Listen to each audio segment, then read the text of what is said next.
and fit to hold public office. Thankfully, the Auditor General has given us an assurance. Let us go to the other issues. The issue number 2, property, plant and equipment without ownership documents. Thank you, Chair. This issue is still outstanding, and if I may read. Please proceed.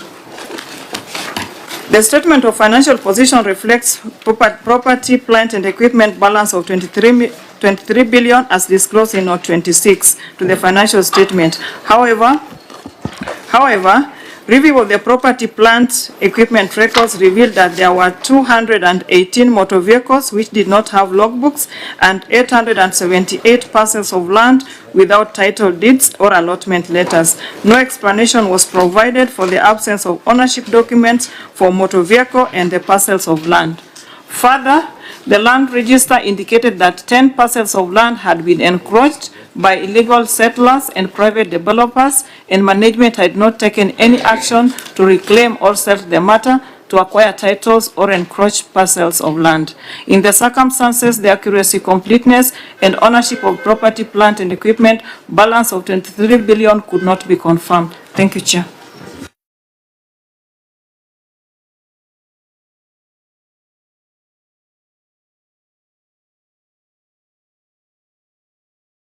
Governor, as is the standard practice, the Auditor General has read out her finding. You will respond by, first of all, reading what you tabled, and any explanations can be done later.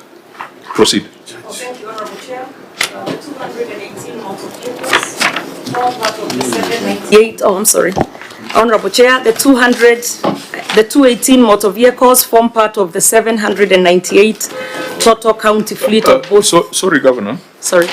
Just for us to be able to follow, honorable members, are we all on the same page?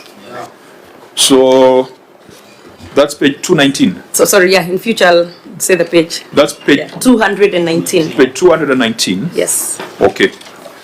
If you are on the same page, then we could proceed. I think that there are those annotations or those colorful. That it's volume 1.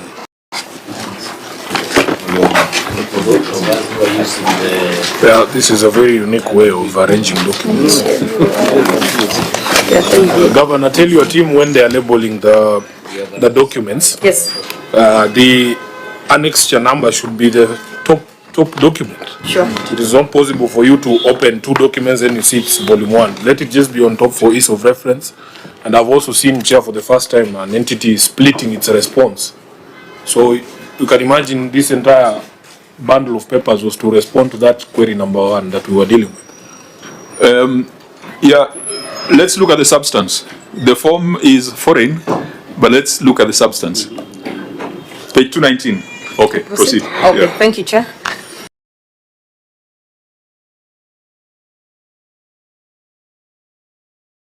Honorable Chair, the 218 motor vehicles form part of the 798 total county fleet of both motor vehicles and motorcycles.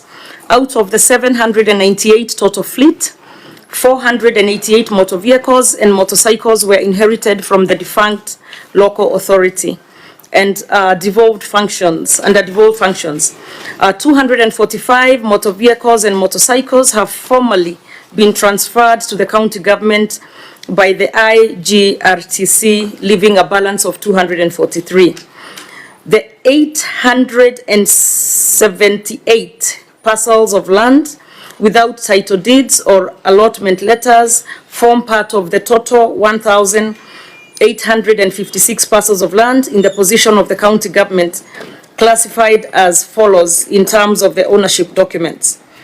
The ones with titles are 151, without titles are 878, new identification 827, making it a total of 1,856. The management has taken the following steps to address the gaps in ownership documents. The county has paid part of the requisite NTSA charges of Kenya shillings 2.5 million to enable processing of logbooks for motor vehicles. An additional amount of 5 million is awaiting final payment to completely put to rest the logbook issues. Appendix 2.1, RTGS payment schedule, 218 for the 218 list of motor vehicles. Number 2, the management has further allocated funds in the upcoming financial year 2026-2027 to process title deeds for the parcels of land without ownership documents. This will supplement the efforts the management has done through a supplementary allocation for processing the title deeds. 3 million has been processed, awaiting payment to various government agencies dealing with processing of the title deeds.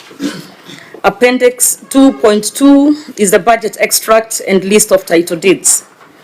The management has written to EACC to facilitate on recovery of various encroached parcels of land, and the EACC has been able to recover one parcel, or one house at Golf Club Road Estate. We are closely working with the EACC for the other recoveries. Appendix 2.3 is the letter to the EACC. 4, the management has formulated an asset management policy that will guide management of county assets. The policy is in line with the PFM Act 2012 and the enabling legislation and policies as guided by the National Treasury. 5, we have engaged the IGRTC to finalize handing over of the said parcels of land through gazettement. Appendix 2.4 is the letter to IGRTC. The management commits to process ownership documents on timely basis for any acquisition of assets. Auditor General, what's your comment on that response? Thank you, Chair. Our response is based on the evidence on page 242, where the county government has written to the Intergovernmental Relations Committee on the number of parcels they have, where they have indicated they have 1,460, while the one that was gazetted by the IGRTC was only 98 parcels of land. So we were at loss because if these 1,362 parcels of lands are not gazetted and the committee was tasked with the responsibility of handing over the assets, the county may lose some parcel of land. Thank you. Okay. Maybe if there are any follow-up questions from members on this, because it has two distinct elements. There's an issue of motor vehicles and there's an issue of land. And I think on the land, we'll probably link it to our earlier conversation on leases. I think we had, in our brief, we had a conversation around leases, which will demonstrate maybe the situation in Nakuru. So, honorable members, because for motor vehicles, really, Governor, this 798 total fleet, if 488 were inherited from defunct local authorities, are they still serviceable? Because that means that at minimum they are 13 years. Some are, as we still use them, but some are not. But I'll have Mr. Mugoi, the assets accountant. I don't want us to spend too much time on this because there are bigger things. That's and fine. Secondly, in your insurance for motor vehicles, have you insured all of them? The ones that are operable. So the ones that are not, we have not. The ones that don't move, we have not. Right? So, Auditor, one thing you could help us with in this audit is that these 798 vehicles, how many of them are serviceable? How many, because we have seen cases where counties take out insurance for vehicles that are unserviceable. You could do that for us in the current year audit, so that we see the value of this 798, so that even when you're insisting on logbooks, it should be logbooks for useful assets, rather than just insisting on logbooks for a vehicle that is lying on stones in a garage somewhere. Maybe that could add further value to this particular matter. You could advise us on that and confirm to us whether the insurance cover is applies to all the vehicles, and we find out whether they're taking comprehensive insurance for unserviceable vehicles, as we have seen in some other counties. And perhaps, Thank you, Chair, the Auditor General should also help these entities. Like, if a car has been grounded all these years, Chair, why does it have to be appearing as an asset of the county? What are they supposed to do with all these grounded vehicles? And then maybe also, Senator Kirochi? maybe also to add on that, then if at all the vehicles were transferred from the previous government, maybe the auditor and the High Excellency Governor, how long does it take? Because it's now 4 years down the line. So we are only remaining 1 year. So I think that should also be clear. How long does one take to transfer assets from the previous government to the current government? Okay, Senator Chirake, Governor, just take note of the question. Out of curiosity to the governor, I've seen this next year 2 to 3. A number of vehicles are grounded, others are operational, others are burnt. Yadu wamechoma, and then others, there is no governor indication. You have said you have assets person here. There is no indication whether is banned, is it operational, is grounded, and all of them are no. So this governor that has no indication whether operational or not, what is their status? And then finally, since you run assets register for the assets and plant machinery of the county, finally, what is the process? I think the Public Procurement and Disposal Act allows you to dispose a number of these assets which are grounded.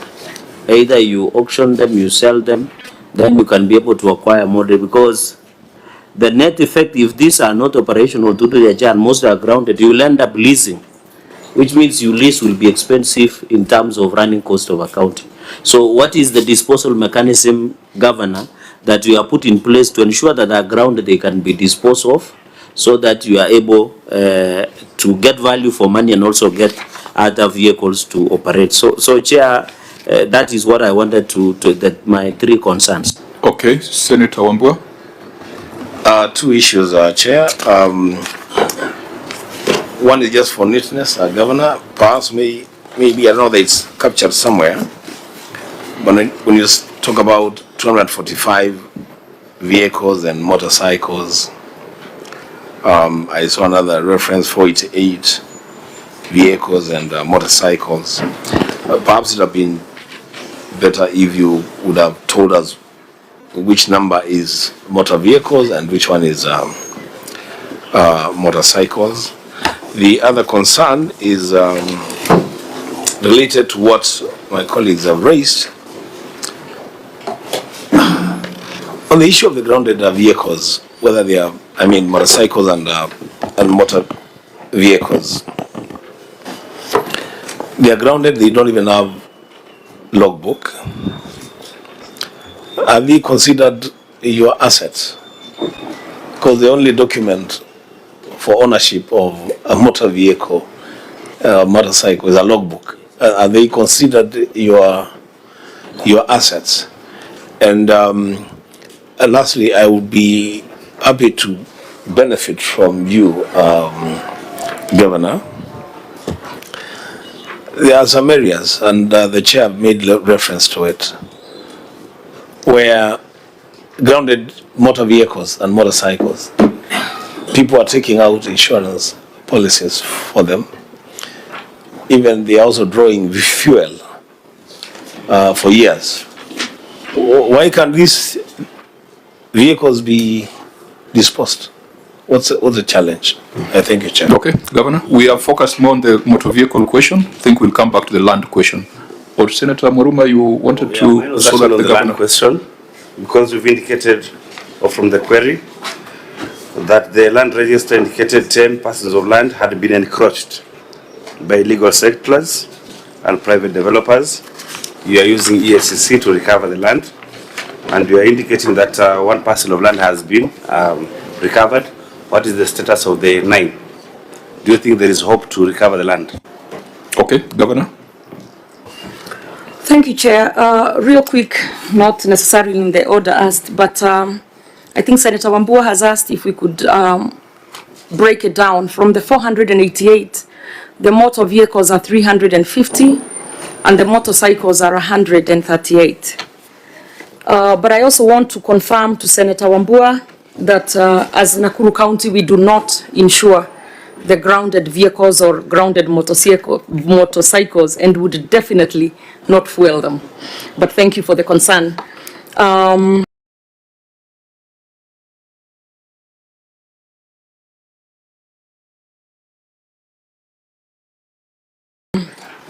Senator Cherargei, in response to the Senator's question, we are not able to dispose, though we are obviously aware of the process to do the disposals, but we can dispose.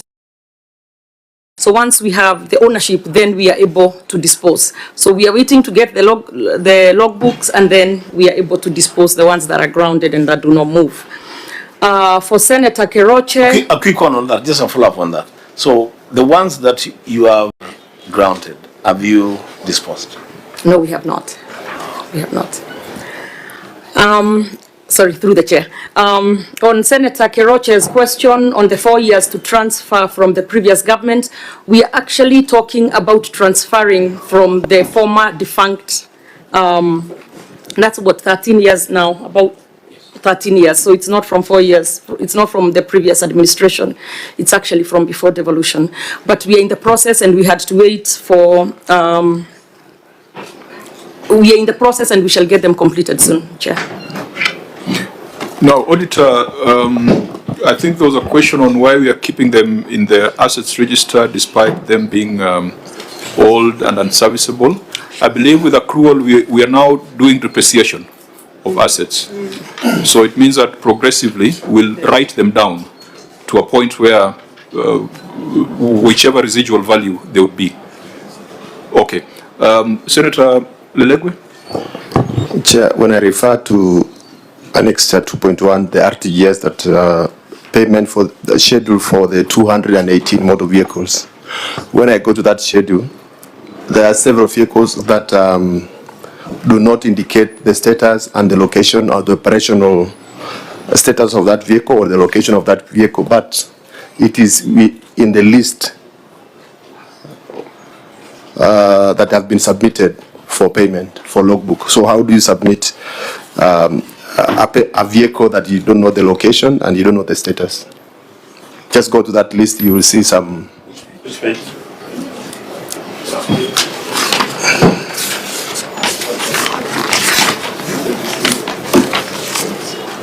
Okay, at least page 223, there is one.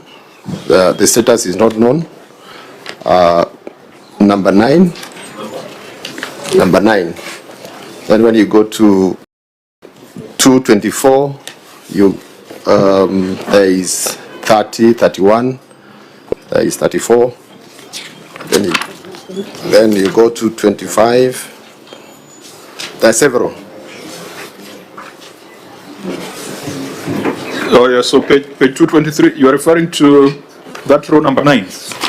Yeah. That vehicle registered in 1980 before you were born? Okay. Okay. My issue is the list has been submitted for payment for logbooks acquisition. So I'm asking whether you can include a motor vehicle that is not, that the location is not known, and the status is unknown.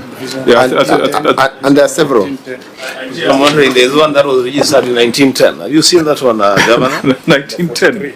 Number 4. That should be taken to the number 4. That's actually an asset. Should go to the concourse. 1910. Number 43.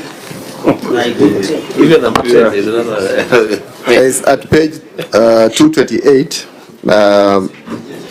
A motor vehicle that was registered in 2011, number 138. It's not, the location is not known, and the status is not known. But I just wanted the governor to clarify whether you've paid for all these motor vehicles included in this list. Okay, before you do that, Senator Omogeni, Senior Counsel, please go on record.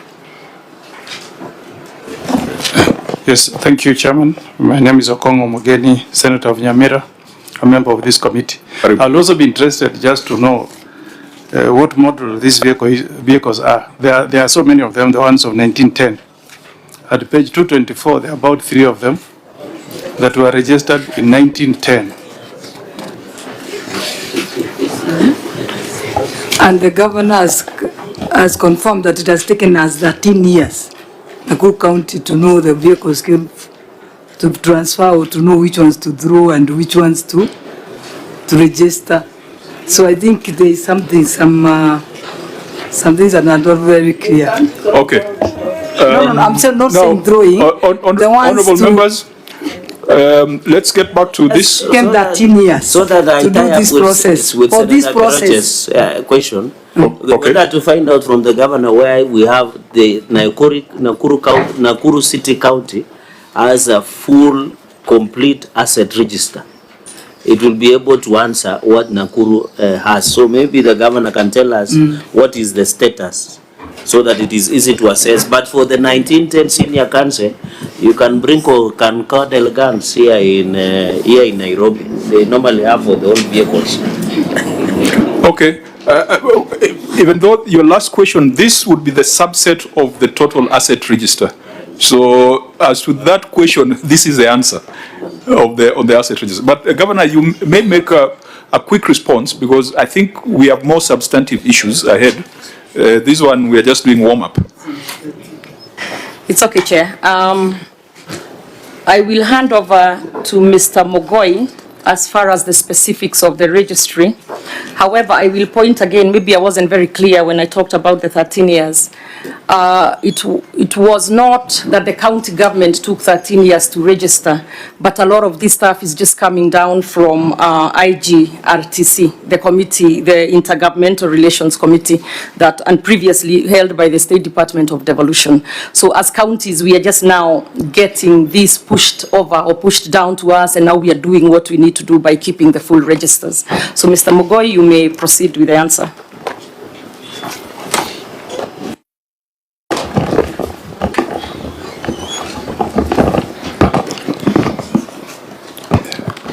Thank you, Chair. All protocols observed. The motor vehicles that are in question from the devolved functions and the defunct local authorities, as indicated earlier, have not been fully transferred to the county by IGLTC, so that we can be able to dispose of the grounded motor vehicles, and even a decision for disposal to be taken for the remaining motor vehicles that were long overdue in terms of registration. IGLTC transferred part of the motor vehicles, but indicated that we needed to pay the requisite charges to NTSA, and the payment has been made, that is 2.5 million, to be able to process and have the logbooks so that we can be able to transfer the same. As pertains to the land that IGLTC gazetted 98 parcels, they gazetted the 98 parcels which did not have any dispute, and they are further to gazette all the other parcels so that we can be able to process the titles at the county level. The attachments are there to support the communication between the county and the IGLTC, who are charged with the responsibility to handle the assets for counties that were devolved. About the status and location of the vehicles, the summary of the list that is given is a summarized list, but the register indicates the entire register is able to locate everything as per the location of the motor vehicles. This is a summarized fashion that has been shared to be able to support the argument, but a detailed register is available for the same. So I think that's not a very useful explanation. When you come to the Senate, you come with the full details.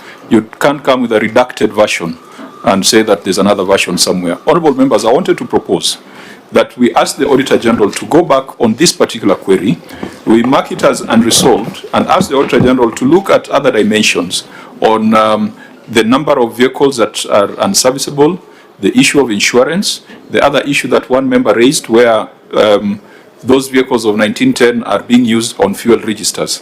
They're drawing fuel from petrol stations. We have seen it in other counties.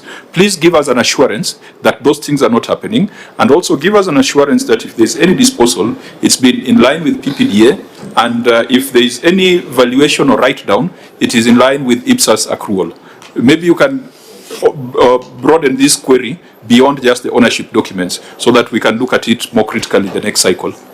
Honourable members? Chair, quickly before you conclude, we have so many entities before this committee, and this issue has been flagged quite across the very many counties. This is the issue of asset register. I don't know whether we can have a conclusive approach to this one, because it's a matter that keeps on coming before us. For 13 years now, we are talking of assets that are not being transferred from the defunct local authorities and so forth and so forth. It's an issue that is likely to be with us for quite some time. No, even for 20 that you will just find that there's a matter that won't be transferred. I think as a committee we are supposed to have a different approach. Yes, so I conclude this matter once and for all. I know the governors on their part have been discussing things at summit, and because I recall I was the chair of the Revolution Committee in the last parliament when the governor was our whip. Was he our whip or yeah, and she used to whip us thoroughly. But we concluded, IGRTC concluded matters and forwarded to IBEC and Summit, and they don't seem to be making a decision. I think they are still asking for budgetary allocations to go back and identify assets. So I agree with you that we need to have some finality. But it goes beyond the Public Accounts Committee. We need to involve the Devolution Committee and even the Finance Committee, but also the governors on their side must fast-track issues in Summit and IBEC because we don't sit there as a legislature. Maybe to close it, Senator Cherargei, Waruma, Senator Dulo, so to allow us to move to the next. I already asked my question okay. On the land. You know, there's a lot of land that has been encroached by the who is who in town, and these people can't touch. I want to find out if these 10 pieces of land that were encroached are some of those pieces that are replicated across Kenya. You can't touch those people. Do you think using ESCC is feasible to get this back, this land? Some of them could be having very expensive buildings. So what is the status of recovering this land through ESCC? That's an important question for me. Okay, Senator Dulo, then Senator Cherargei, then we allow the governor to respond. You had an intervention, Senator Omogeni? I just wanted whether we are accepting it on record that the county government of Nakuru has made a request to National Transport Safety Authority, NTSA, to issue them with logbooks for vehicles that were registered in the year 1910. 10 of them. That somebody is paying public money to process a logbook for a vehicle that was registered in 1910. Is that what the Senate of the Republic of Kenya is being told? Okay, so raises a value for money. For you, it's a value for money question, isn't it? Can a 1910 vehicle be existing anywhere in the Republic? That somebody can say, let us budget money, we pay NTSA to process a vehicle for an asset. You can call a 1910 motor vehicle an asset, Chairman. Okay. And pay money to NTSA to give you a logbook to show that you own that vehicle. That's what I wanted to hear from Governor. Okay, Governor, you just note that. Senator Dulo? Chair, as you've heard from the Governor, I remember over the years we have asked IGTRC to fast track the process of actually handing over the assets to the county governments. And I believe counties will not be able also to dispose of most of the vehicles unless they are handed over with the logbooks and all that. So as a committee, and I think it's not only Nakuru, most of the counties, they even have vehicles that are scrap metals right now. And even those scrap metals, you cannot dispose them off without the documentation and all that. So from my part, I believe we should be able to call in IGTRC, NTSA to fast track the process of actually handing over all those vehicles to the county government so that they can finalize this matter, because it's taken over 13 years for us to conclude on this matter, which doesn't look very healthy. I thank you, Chair. In fact, on that point, members, if you allow, and Senator Omogeni, maybe we should be telling NTSA to waive transfer fees where the transfer is not commercial, where it's as a result of that constitutional transition. Because why should they charge a fee for transfer of 1910 vehicles? Maybe it's a recommendation we can make, but the governor will advise us, being the person on the ground. To add on that, maybe IGTRC should be able to give us the list of all the property, or rather the vehicles that are supposed to be transferred to those counties. Then we can have that discussion. Okay. Maybe we can write to them. Senator Wambua, but let's avoid reopening or speaking twice to the question. Chair, we will only speak twice if there is need, and I'm not speaking twice on this, but I'm just wondering what she's saying and what you just said about the transfer of the logbooks to county entities and the inability or the unwillingness of county governments to dispose grounded motor vehicles. The question that we should be asking ourselves is, there are vehicles belonging to county governments which are owned with logbooks. They have the logbooks, they own the vehicles, they are grounded. Have they disposed of those vehicles? So that the non-disposal of the county vehicles should not entirely be blamed on lack of transfer of logbooks to county governments. It's something that we've engaged on very, very many times here. Why do we have so many vehicles lying in yards, some in garages? They will never be rehabilitated. The ones that they have, their logbooks, have they disposed of those vehicles? Okay, yeah, I think that's a very important clarification. I don't know whether you can direct the OAG on these annexed on motor vehicles, because they are burnt vehicles, they are grounded, they are also operational, but without legal ownership. Can you direct, because I can see some, the locations are not known, the status are not known. So is there a possibility of you ordering that in this, to the OAG in this year under review to follow up on status? Chair, there was a proposal and now it is towards Parliament that either through education or any committee, we should as Parliament, and Senator Sifuna, who might want to run for president, should note this very carefully, we can prepare a policy so that all these grounded vehicles to the government or counties and national should be taken to TVET for our sons and daughters to use for training, especially in mechanical. Some of them are running archaic technologies. It's unfortunate, but that is a situation. But we, instead of selling them without value, we give grounded to TVET for purposes of training. And Chair, this comes in conclusion, sorry for taking long, that there is an NTSA regulations that they want to do inspection for vehicles and all that. So 1910, what will become of it? I know those rules and regulations are coming, and the chair of, I know it's not comfortable me saying this, but I should say it, that there are regulations that are allowing NTSA to do what they are trying to do. So I don't know, we are yet to vote. So all these vehicles will have to be inspected by NTSA. Sorry, the report recommended we annul and we celebrate the chair of delegated legislation. So NTSA implementing an illegality. So allow me, Chair, to rest there. Let me not reopen. Okay, thank you. Because the man from Taraka is getting spirited. Let's close the vehicle question and go to the land question. Point that if Cherargei has any ideas, they're in government now. Let them just do those things he's saying that we should do, because under the next government, we are dealing with electric vehicles and other new technologies. We cannot be teaching our children how to drive a vehicle that was driven by the DC of Nakuru in 1910. That's not possible. So let them just finish. They have 12 months to finish all these things that they I think the World War I vehicles don't need to be taken to TVETs.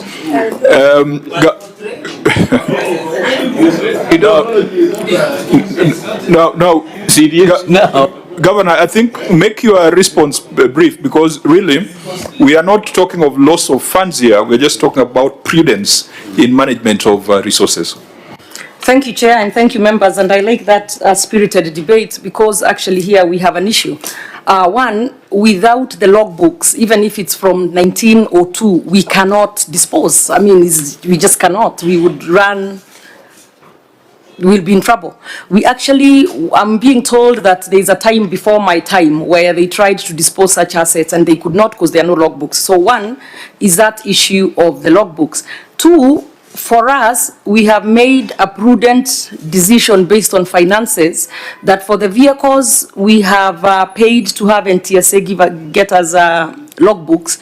Those are only the serviceable vehicles, not those that are sitting on stones. But I think, Chair, you have just cracked it. If we could get NTSA to give us waivers on the transfer for those that don't move, maybe at nominal value, then we would be able to dispose of those vehicles, and even if it's 1,000 here, 1,000 there, maybe be able to buy a new vehicle. So that has been a problem. We can't dispose because we don't have the logbooks, and we also cannot go get logbooks for vehicles that are actually not serviceable at all. On the land issue, so that was that on the vehicles. And on the land issue, as we said, we have 10 that we have involved the EACC. Thankfully, one has been returned. The other 9, the investigations are still ongoing. There's also an issue as far as some of the other land from the State Department of devolution, or where they are not, initially they have to identify the land, value it, and then transfer it to us. So they keep telling us there's no budget. So there's also a financial implication that has made the progress very slow. So those are some of the issues as counties we are facing, but I also agree with you, and I think Senator Dulo said it very well. If you could have the GRTC people before the Senate, perhaps they can help hasten or kick the ball further down the road, because they really hold the key to unlocking a lot of this. And when they are slow, we are also grounded. Thank you, Chair. Okay, Mark, so then we maneuver to the land question because there's a substantive matter there that will bring up the land issue.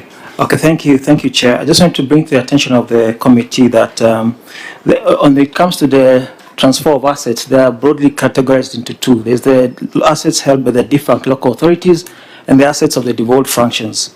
When it comes to assets of the defunct local authorities, there's a Gazette Notice number 2701 of 24th March 2017, which transferred all those assets of the defunct local authorities to the counties as is where is basis.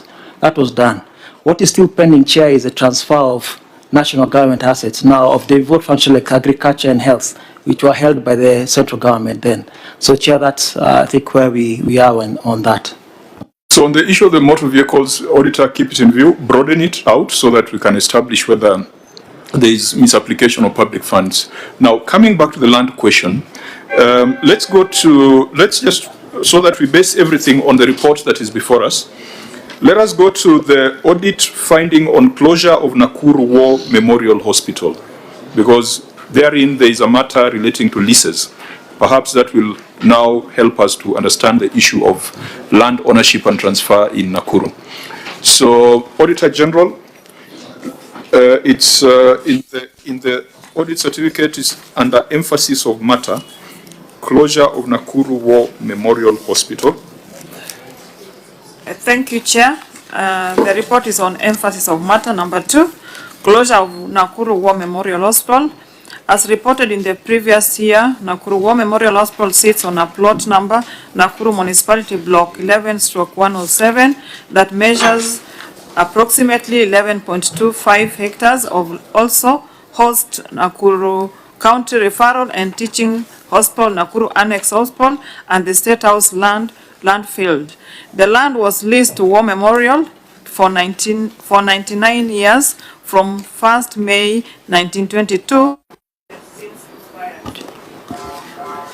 However, the facility, which is a level 4 hospital, has remained closed and idle since the expiry of the lease due to ownership wrangles between county government and Nakuru War Memorial Hospital management that is subject to court case which is ongoing. The hospital has various installations, equipment, buildings, and other assets which are worth millions of shillings, which the national government and county government have invested in over the years. These assets risk obsolete unserviceable, or being lost or misappropriated due to many years of being idle. In the circumstances, the value for money on the funds also invested in the hospital cannot be achieved, and the residents of Nakuru County and its environments are being denied the intended benefits of the hospitals. Thank you, Chair.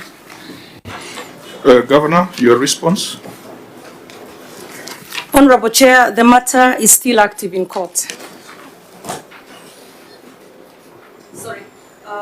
Sorry, Appendix 2.1, the case number Nakuru E077 of 2024. Sorry. I think it would be useful, Governor, for you to read what is there on the that column before the column that you've read out. Management responses at 5th February 2026, and maybe it's just confirm the page number.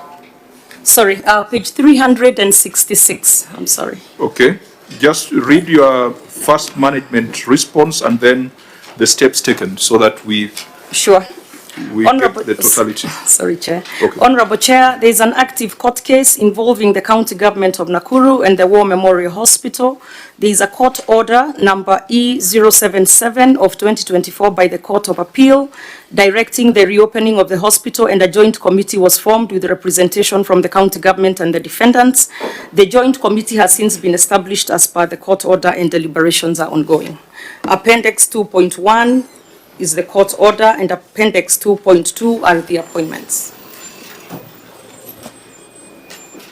So, Governor, wouldn't it be useful for you to tell us this joint committee as directed by the court, which you are saying has been formed with representation from the county government and the defendants, what is it supposed to achieve?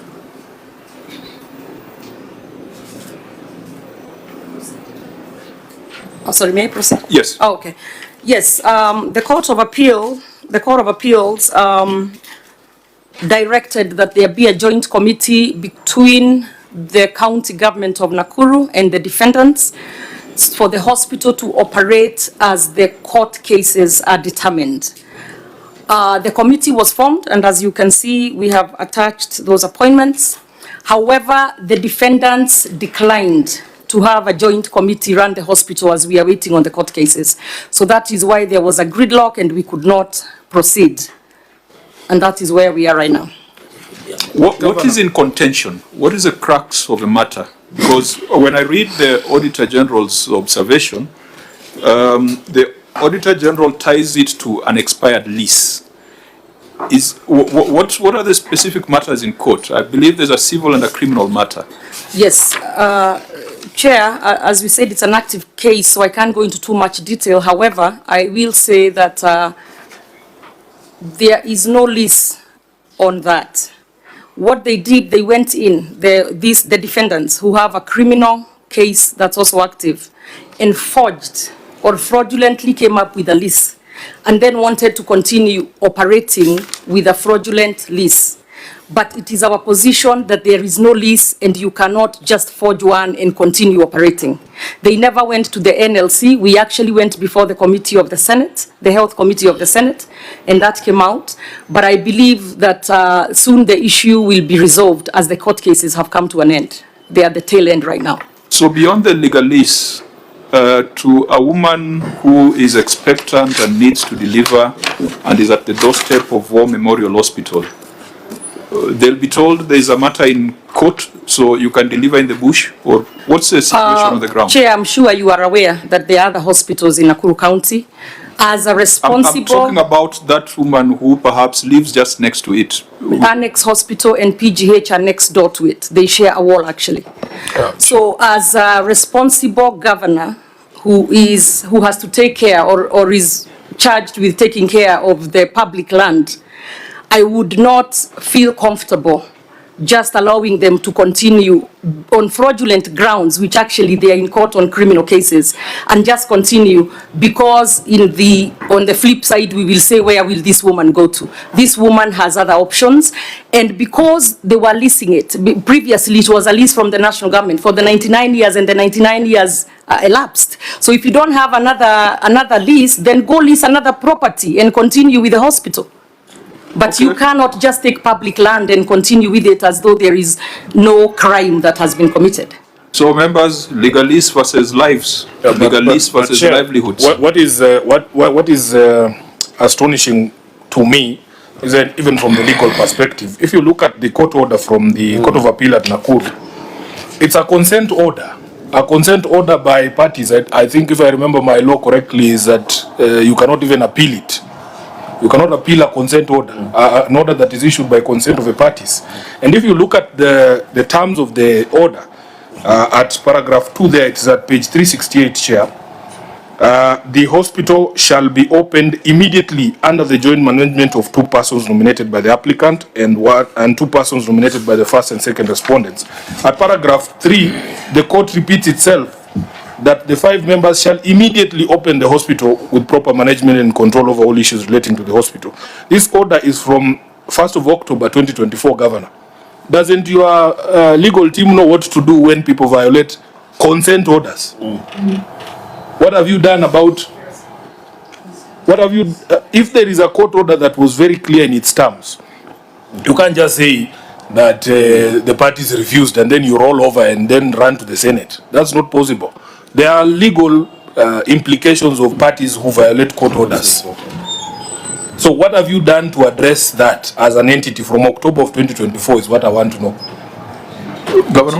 May I respond to that? Yes. As I said, and as you have seen the attached appendix here, we did the appointments, and the same people who are in court claiming that there is an urgency in reopening the hospital refused to proceed with the appointed committee. That's clear. So what we have have you done? we have asked our county attorney to go back to court for contempt. But you also cannot come and say that you need the hospital opened today and then refuse to do what the Court of Appeals has said. Governor, those other parties are not here. And the chair's concern is that woman who lives next to the hospital who needs to use that hospital. If we have agreed that the hospital is going to be opened immediately, from October of 2024, we are now in July of 2026. Yes. Governor, you can't sit there and tell us that today is when you have instructed your council to go back. When did these people violate this court order? Since then, they were called by my people to come and open the hospital, and they declined. They said they will not participate. Our concern is not what they have done or not done. What have you as a government done? Because you should have gone to court immediately the same day and told the court that these people are in contempt of the We are not the ones with the urgency to open. It is them. So if they do not want to open together with the county, Governor, you will get into a lot of problems. Governor, please just calm down, because that's a dangerous. I'm down. It's a dangerous statement. By the way, I'm completely calm down. You haven't seen me up. Governor, we've seen you when you are calm. You are not calm. So please. You're trying to put words in my mouth. No, the chair is trying to help you. I'm trying to help you, Governor. No, don't help me. I'm trying to help you. I have the prerogative as a chair to guide this meeting. There is no responsible county governor that can say that they have no urgency to open a health facility. That cannot be something. No, order, Governor. Order. You're telling me not to help you, now you want to respond. Do you want to say those condescending remarks on record? I mean, Yes. you are saying the chair is condescending, honestly. Yeah, I mean, when you say I want to help, You cannot cast manner. aspersions on the chair. Okay, sorry, You have Chair. been a speaker and a member of the House. No, chair. I have desired, honorable members, I know these tricks. When issues are heavy, people resort to side shows so that we terminate the meeting. This meeting is not terminating. This meeting shall continue. Whether the client is hostile or not, we shall continue.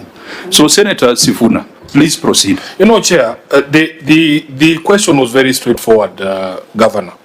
If we go to court with you and the court says you guys go and do this, if the other party doesn't do that, and you're being let down by your legal team, they know what to do, unless there is something that you're not telling us. Because I had somebody introduce themselves there as a county solicitor. Yes. You have in-house legal help. You have a court order for the people of Nakuru. Why is it not possible for you to go back to the court and say these guys are in contempt of court? Is there a story that you don't want us to know?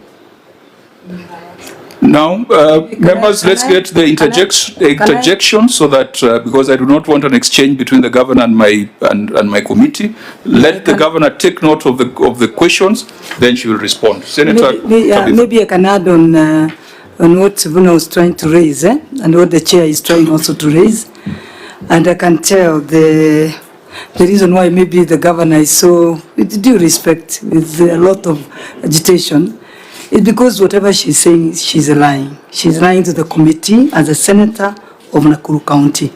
I can clarify that. Governor, sorry, Senator. Order, Governor. This is my job. Senator, just withdraw the word lying. I've withdrawn. I've withdrawn. Yeah, proceed. With a lot of respect, I've withdrawn. But the War Memorial Hospital has a genuine lease. I want to put this in record so that after this you can know what to do, so that you can help the Nakuru people. Has a genuine lease. The War Memorial Hospital has 10 court orders to be reopened, that hospital. I've just heard from our governor, from actually the governor, that it is the joint committee on the side of the War Memorial. They are the ones who refused to come for the meeting. But for me, what I have on my table is that your side of the county government, in that committee, they are the ones who've been frustrating that joint committee to do the needful, or what they've been directed to do by the court. And what now I have, the report I have on my the report now I have is that there is demolition of buildings and properties within the hospital, and it is sad that it is being done out of the offices of the county government. I don't know whether you're aware of that. And then, are you aware that that act that they are doing is criminal? These are criminal acts. And what is the motive of the demolitions of the hospital? So to me, to the chairman now, is to ask. I know the health committee, I took this matter to the Senate, and the health committee were directed to take up the matter. They didn't do anything when they came to Nakuru. They just went round and round, entered the office of the governor, went to Baringo and left. But then now, I think the Nakuru County people want that hospital reopened. I know there are many hospitals, what the governor is saying, but it has been reported that our hospitals are congested. 3 women are lying in one bed, even after giving birth. It's known that they've been congested. So we need that hospital to be reopened, because the services that we used to give, it is the same services like the ones we come all the way to Nairobi Hospital. So our people now are being referred maybe to go to Eldoret, to other neighboring counties, where we know the War Memorial used to serve, even the neighboring counties, and it was one of the top hospitals. So if the courts have directed that hospital to be reopened, I think Her Excellency has the liberty to ensure that that hospital is opened. And being the lawyer, it's better than me. I'm not a lawyer. I'm just a business person. The way the control of budgets is trying to show that there is a lot of things being wasted there, running out. There are machines in the hospital, and they are all running out now. So, and it's about 2.5 years that hospital has been closed. The courts have stocked.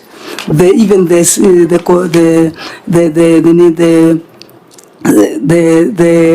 CG has also, not CG, the COME has also talked that the county government should, whatever the court orders, they should not defy court orders. Whatever the courts have said, they should obey the court orders. Thank you, sir. I think it all goes back to enforcement of the order of the court on page 368, and what Senator has raised ties with what Senator Sifuna had raised earlier. Senator Wambua, then Senator Chirake. Thank you, Chair. At some point I had raised an issue, but the lawyer seated next to me whispered and said, it's okay, let it slide. Now, Chair, you know, this matter of the Nakuru War Memorial Hospital is a matter that is in the public domain. And you remember we had this during our briefing, and I just want to go on record on this. Why can't we go to the audit query, service the audit query, and then if there is another thing that we need to deal with around that facility, then we deal with it. Because what we risk, Chair, is to get into the other issues around the facility outside of the audit query, and we will not be able to handle the audit query. I'm saying this because I've had the senator from Nakuru reinstate the situation in that facility. I'm very sure if the governor gets an opportunity, she will have a different story to say about the same facility. Seated here, Chair, we can only ventilate. I'm not sure there is so much that we can do to decide who do we believe between the parties involved. Why can't we deal the audit query? What is the Auditor General querying, and how can we address that audit query? Then we can deal with other issues, Chair. Thank you, Senator. Senator, Appendix 2.1 has been provided by the Governor, and it's included on page 368, 369, 370. So I think page 368, I think the senators who have asked questions have based it on that order of the court. I think that's the grounding for the conversations and the follow-up questions. So I think it's perfectly in order to make references to that appendix. Senator Chirake. Yeah, I have no problem with the appendix. I just want to go to the query. Deal with it, then we can go to the appendix. No, we are dealing with the answer to the query. Oh. Yeah, because the appendix is the governor's answer to the query. Senator Chirake. Through the chair, Governor, you know, we've been trying to follow this story of Nakuru Memorial Hospital, and until I read chair and realized at one time your party leader, this is the hospital that saved him when he had an accident before he was being brought to Nairobi Hospital. So it's very critical. Your party leader, of course, Baba Raila Amolo Odinga. So, Governor, that's why some of us have been very keen with this hospital. My only two questions, Governor. According, you know, county governments, and it's good you are a lawyer, you are the custodians of public land. So, in the title deed, who is the owner of this land and what is the size? Number two, Governor, you have attached a document where you appointed your CC, Rose Wanjiru Munga. She's still the CC of Health. Is still there, okay. And Samuel Mwangi Mwaura is still the county secretary. Governor, would you have assisted us by showing us the intent of your officers? Did they show up maybe in the hospital? Was there minutes even to start the meeting? Was there something recorded that shows that on your part, as per the Court of Appeal order, you had an intention and an aim to ensure the hospital is reopened? Because you and me agree, any health facility that will assist in treating our Kenyans will be more than welcome. So was there an intent from your part? And finally, I've had the county solicitor, and maybe you will allow through you to tell us, because he is being paid salary through the taxpayers of Nakuru and Kenyans. Because it is, you are one person, but these are some of the people who advise us. They should have noticed that when there was violation of this court order, because I want to believe the county attorney or county solicitor sits in your cabinet, he should have alerted you as the governor and told you there is a contempt against court order. So is it the right time that the county solicitor might tell us also, because he cannot run away from responsibility? And Chair, you remember we have even sanctioned membership members who violate their membership, including East PAC and Law Society of Kenya. So if we find that the Nakuru County Solicitor or County Attorney did not do his job by ensuring that the contempt proceedings are pursued, then this committee, we might be forced to write to the LSK for disciplinary action, because these are part of professional professional work that they should do to advise the county government. So, Chair, those will be my 3 questions. Okay, for Senator Mwaruma. Yeah, for me, I would like clarity from the governor if Nakuru Memorial Hospital is a private hospital or a public hospital. Because my reading of the query in this second last paragraph is that the hospital has various installations, equipment, buildings and other assets which are worth millions of shillings and which the national and the county governments have invested over the years. Why, if it is a private hospital, should the national government and the county government invest monies there? I would want that clarity, Chair.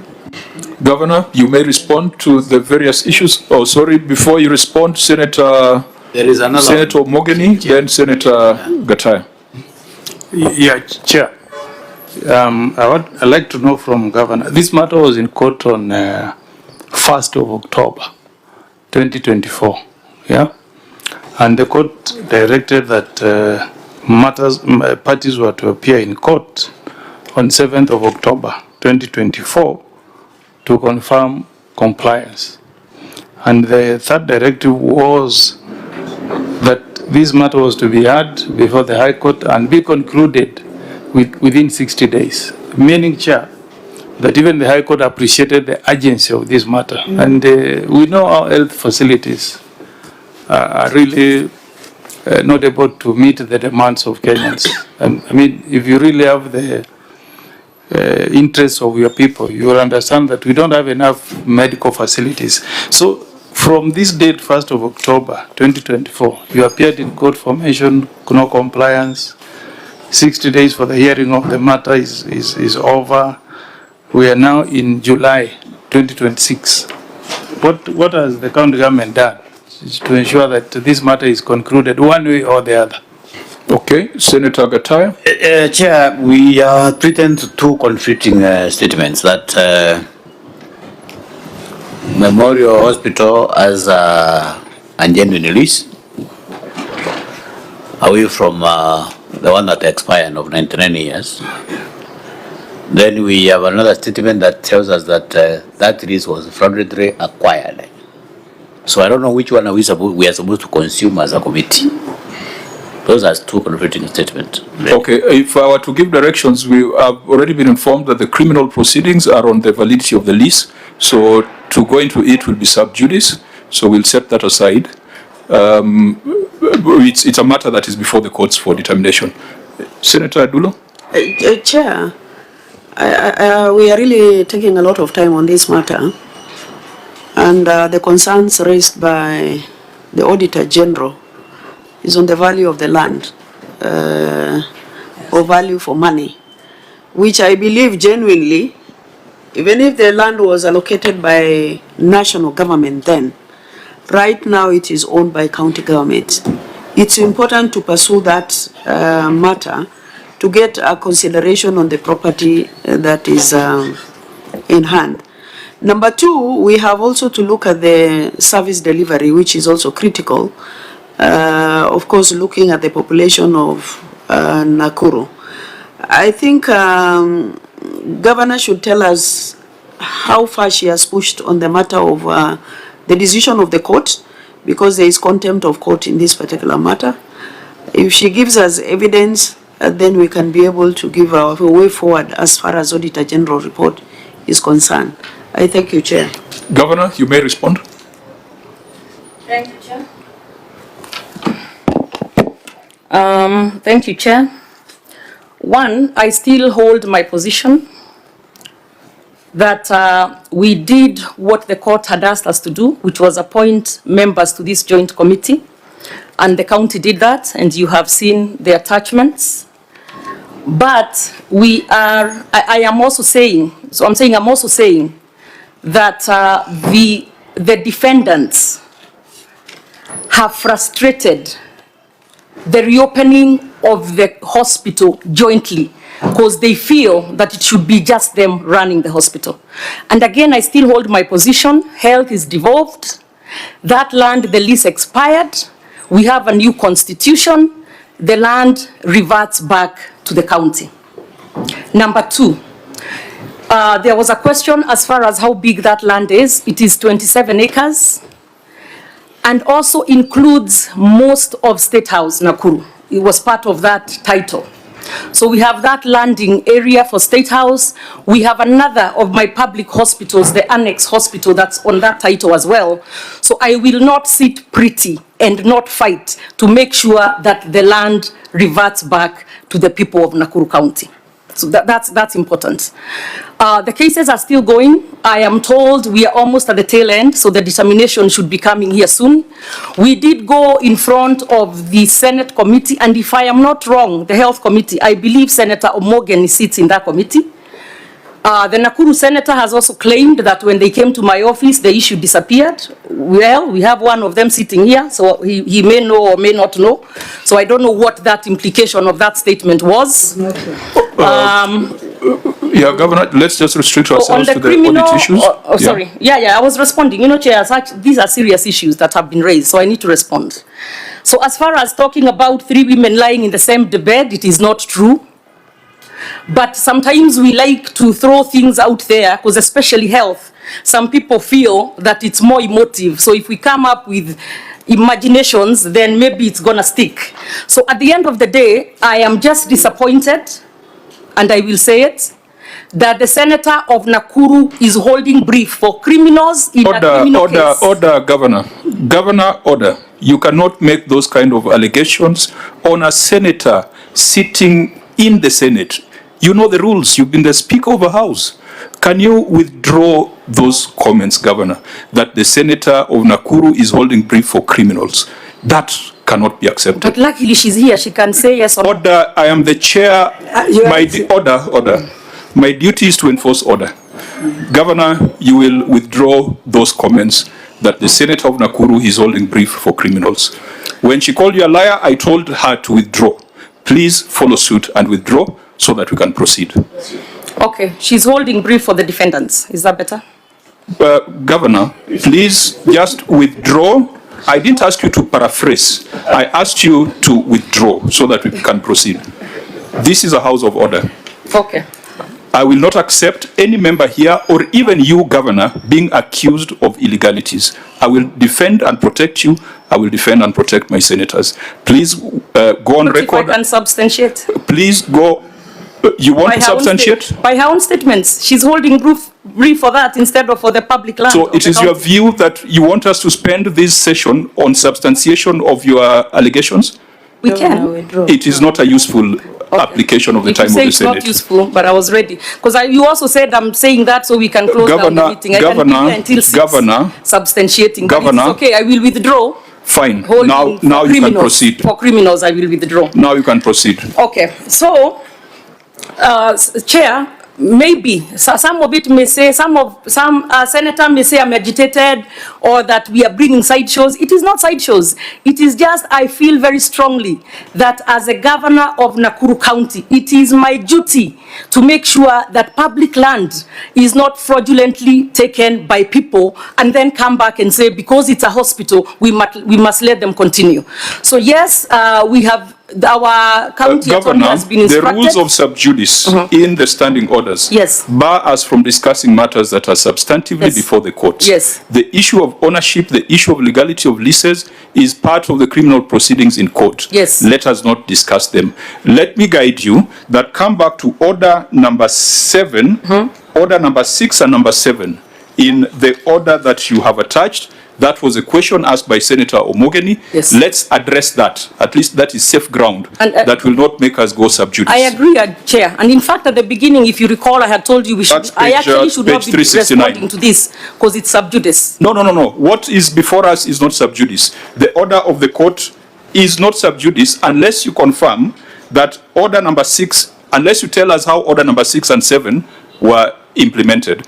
That was a question that was raised by Senator Omogeni. But Chair, you can't also sit there and let some of these senators throw some allegations here regarding what I am not doing as far as health, and then when I respond, it's sub judice. Governor, I request you to address yourself to order number 6 and order number 7. Which is 6 and 7? Which one? And if it is to help to refresh that this particular order, mention of compliance was to be done on 7th of October 2024. Oh, okay, it's that one, okay. And that the High Court was to determine the dispute within the next 60 days. Perhaps order number 6 is not yours. Just tell us how order number 7 was dealt with. So Was there a like, mention of compliance? Yes, that's the one of the, yeah, with the attachments. So Chair, that's the one we have responded and given you attached the attachments as I speak. And as a county, we have done what the court required us to do, which was form or participate in the formation of that joint committee. Our 2 members in the 5-member committee, who is the CEC for Health, she's still the CEC for Health, and the county secretary are still part of that membership. Now, as I stated, and I will just repeat it for the flow of this, that we have done our part, but the defendants feel that they cannot reopen the hospital jointly with the county, and they have been saying that they will go back to court for that. So Chair, that is where we are. However, I have instructed a couple of weeks ago, my county attorney. Governor, have you read order number 7? Order number 7. So that we deal with that. I don't want us to stray. Okay. Yeah, I'm responding as far as the order by the High Court. Isn't that the one? Order number 7 required that mention of compliance be done on 7th of October. Oh, okay. Compliance with this order. Okay. That's what we are asking, because you have told us the stories about how the other party is not cooperating. Yeah. So can you just tell us whether that order has been addressed or it's before the courts? So that if it's before the courts, we leave it as sub judice. I can quickly ask and we can return. I can come back to it. But I know we have gone to every hearing. There is no hearing that has been missed. Was there so I'm sure this was there a mention of compliance on 7th of October? Can I ask the attorney, who is one of your senators? Yeah, because that is critical. For us, we will not deal with other issues. We just want to know why this order cannot be enforced. Point of order, who is the attorney? The attorney of record is Professor Ojienda, who is one of the senators. But I will ask him real quick. Where is he? Governor, is there anyone, order members, is there anyone in your delegation who can give us, because I thought you had someone from the legal. He can. It's a clear question, it was asked by a senior counsel, and I think it requires just a clear, direct answer. Page 69. Thank you very much, Chair. The matter, I can confirm that on that particular date, it didn't come up for compliance, but it's coming up on 22nd of this month for the ruling of the applications. Senior counsel? You see, Wakili, compliance means that you have to tell the court whether order number 2 that required the hospital to be opened had been opened. So what we want to know is, when you went to court, did you tell the court you have complied, or what is on record? When you went back to court, what did you tell the court? Because the court wanted to know whether you had complied with order number 2 that said War Memorial Hospital shall be opened immediately. So what did you tell the court? Thank you, Senator. On that day, the court did not say it, yeah? Did not sit on that particular day, yeah. But we got another date. And we are hoping that we can get the final ruling on 22nd of July to put this matter to rest. So since October 2014, the court never sat again to know whether there was compliance of a court order? On that particular issue, to check on compliance, I would need to confirm. My God, you are letting down your governor terribly. Yes. Terribly. Since 24, we've gotten 10 court orders to reopen that hospital. Yeah. So honourable members, I thought we were going to get some substantive answer on that. Members, that is a situation we shall be the judges. That is why the good advocate, we should take it up with the membership, with the Law Society. And Governor, that explains why you had to look for Senator Professor Tom Ojienda. Because if your in-house counsel cannot answer something that says just compliance. Can I add? Okay, Can I members, add, order members, I wanted to add on something on Cherangei. Okay, now let's have. You've been calling for the RSK. Yes. Let it go into record. RSK demonstrated in the Nakuru, and before they reached the office of the governor, they were beaten with stones by police. It's good to go in record. Okay. Senator Tabitha. Very serious Senator Tabitha and Senator Cherarkei. We have the order before us, which has been adduced as evidence. Order members. We have the order before us, which has been adduced as evidence of progress made to reopen the hospital. It has been stated by the governor on under oath that the hospital is not yet open because of non-cooperation of the other partners, but we have also seen clearly in the order that there was supposed to be a mention of compliance, which was not done. We will then have to sit down and interrogate where the problem is. Is it in the judiciary that did not bring up the matter for mention? Is it the county that sees no sense of urgency? Or is it the other party? We as judges on this matter, we do not have to pronounce ourselves, but we have all the facts before us. We have all the records before us.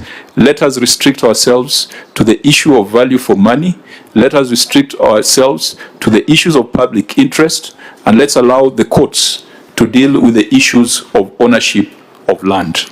But I think from where we sit, it sounds unconscionable that you will have a hospital that is fully equipped, that is shut down as a result of legal disputes.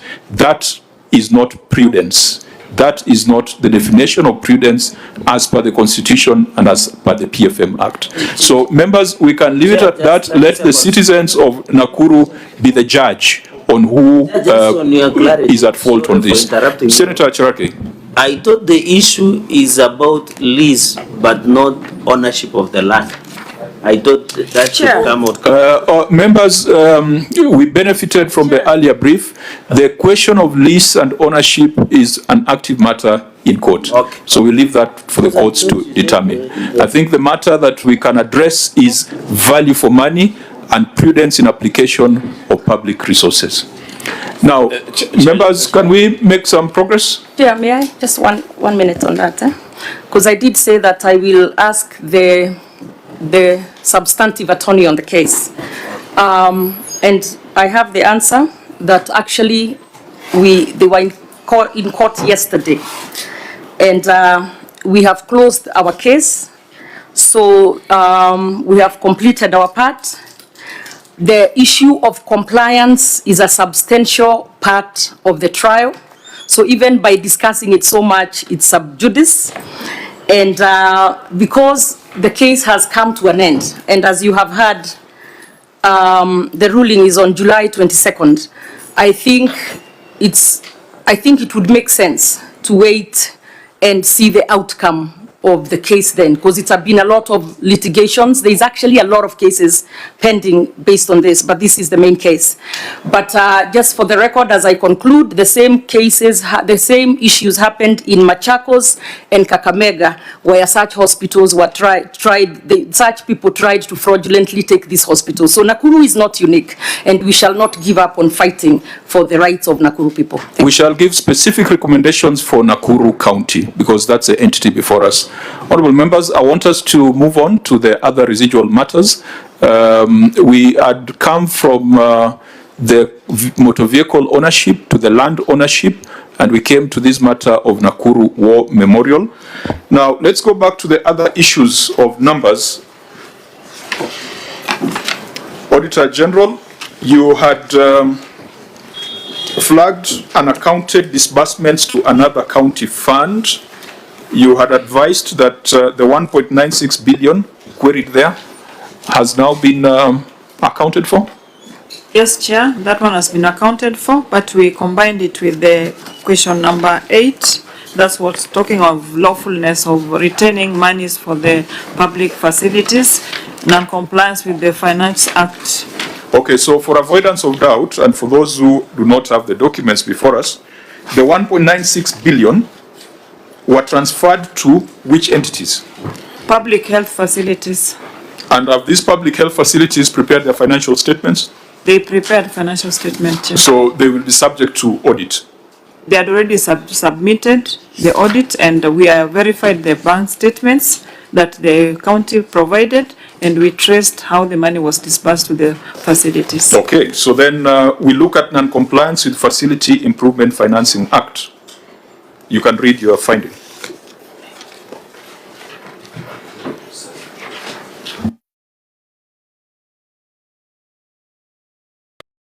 Thank you, Chair. That is number 8 under financial issues, non-compliance with the Improvement Facility Financing Act. And I would go to paragraph 3, which reads, in addition, the Facility Improvement Financing FIF revenue were deposited into the general county revenue accounts instead of designated facility bank accounts. This was contrary to the provisions of Section 20, subsection 1 of the Facility Improvement Financing Act 2023, which requires that all revenues... Why didn't you want to start from the top? You went to the summary. Chair, we have just discussed that the transfers were supported. So No, just read the whole issue so that we put it in context. Okay, thank you. Sorry for that. Number 8 is on non-compliance with Facility Improvement Financing Act 2023. Review of county records for level 4 and 5 hospitals revealed that 16 facilities collected 1.79 billion and transferred a nil amount to the county revenue fund. Further available records indicate that the amount of 1.7 billion was disbursed to 16 hospitals from the Facility Improvement Fund collection account. However, the hospital financial statement reflected... Just for order, because we will transcribe from the answer. Why does the OAG read the entire amount so that it's captured? Because she's just saying 1.7 billion. I thought it's good so that when we are transcribing, we capture them. Wait, you just read your finding as is. Okay, yeah. Let me start again. Review of county revenue fund for level 4 and level 5 hospitals revealed that 16 facilities collected 1,797,785,103 and transferred nil amount to the county revenue fund. Further available records indicate that the amount of 1,797,785,103 was disbursed to 16 hospitals for the Facility Improvement Fund collection account. However, the hospital's financial statements reflected a total amount of 1.7 billion 726,123,564 as having received for the FIF account, resulting to unexplained and disbursed amount of 71,663,539. Further, the county government of Nakuru receiver of revenue statement reflect transfer of another county fund FIF amount of 1,960,729,790, which is at variance with the county records amount of 1,797,075,103, resulting into unexplained variance of 162,944,687. The inconsistency between the various records has not been explained by the management. In addition, the Facility Improvement Financing FIF revenues were deposited into the general county revenue accounts instead of the designated facility bank accounts. This was contrary to the provision of Section 20, subsection 1 of the Facility Improvement Financing Act 2023, which requires that all revenues collected by health facilities be retained in designated FIF accounts utilized strictly for approved operations and improvement activities. In the circumstances, the accuracy and completeness of county revenue amounting to 1,797,785,103 could not be confirmed. Thank you, Chair. Governor, you may respond.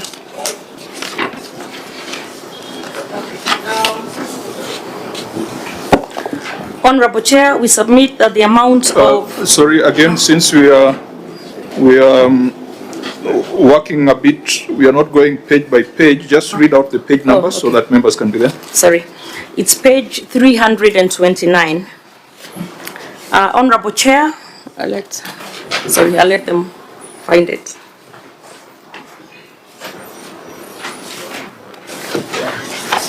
Okay, you may proceed. Thank you. Honorable Chair, we submit that the amount of 1,797,200,000 how do you read it? 1,797,211,998 was the amount collected by the 16 hospital facilities. Appendix 8.1 is the audit certificate. Kenya shillings 1,960,729,790 were total disbursements to other county funds, that is the FIF operational accounts. Reconciliation of transfers to another county fund. Details, opening balance as of 1st July 2024, 399,994,975. Add collections of 1,797,211,998. Less closing balance as of 30th June 2025 of 234,606,2,987, less bank charges of 1,874,195. So total transfers to another county fund of 1,960,729,790. And the county fund is the FIF operational accounts. So details. Total transfers to another county fund is the 1,960,729,790.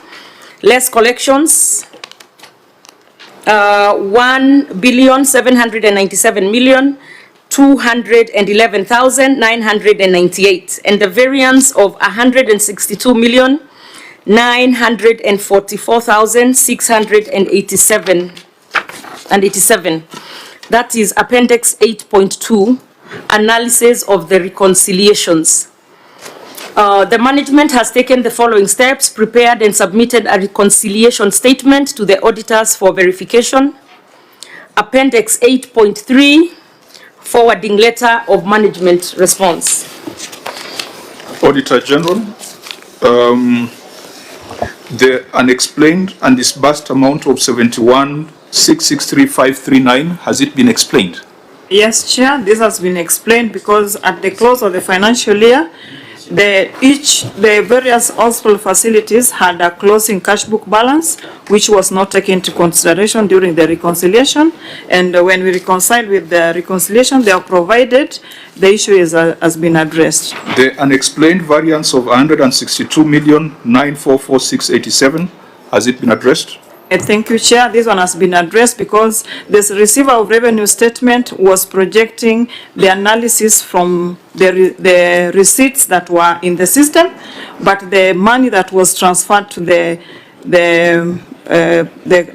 county account has been reconciled with the statement that had not been On the third transferred. question on lawfulness, compliance with Section 21 of the FIF Act, has that been addressed?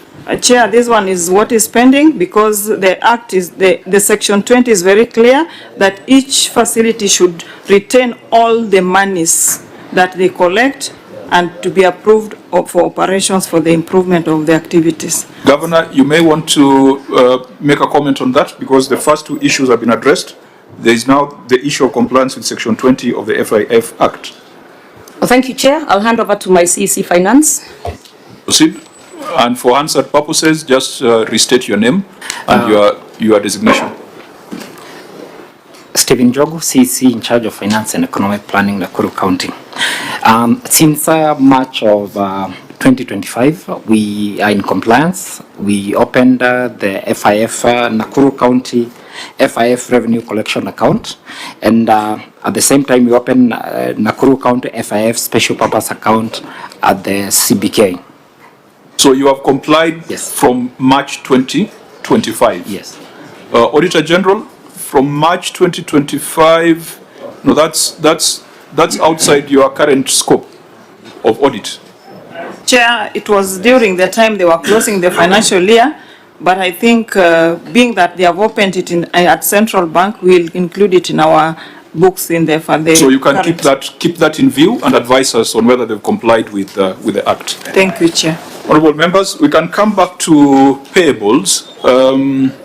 I know there's an issue on receivables, but there's also an issue on payables. Let's start with payables, because those receivables will still remain as a debt in the books. They'll, unless there was an issue about the write-off. So, Auditor General, tell us what you established on trade and other payables balance. Thank you, Chair. This is number 5 under our financial statements. The statement of financial position reflects trade and other payable balance of 6,486,882,856 and a comparative balance of 1,478,761,394, which reflect an increase of 5,7,325,462 for the year under review as disclosed in Note 32 to the financial statement. However, review of the supporting schedule reflect balance of 5,843,012,076, resulting to an explained and unreconciled variance of 643,070,092. In the circumstances, the accuracy and completeness of trade and other payables balance of 6,486,082,856 could not be confirmed. Thank you, Chair. I believe there's another finding on trade payables. Is it coming under lawfulness? Yes, Chair, it's coming under lawfulness. Long-standing payables. Yes, it's number 1 under lawfulness. Can you just read it so that we deal with this issue of trade payables jointly? And members, you can also look at Note 32, which we usually analyze the aging analysis of the debt, so that we deal with this issue of pending bills collectively. Thank you, Chair. Number 1 under lawfulness is long outstanding trade and other payables. The statement of financial positions reflect trade and other payable balance of 6,486,082,856 as disclosed in Note 32 to the financial statement.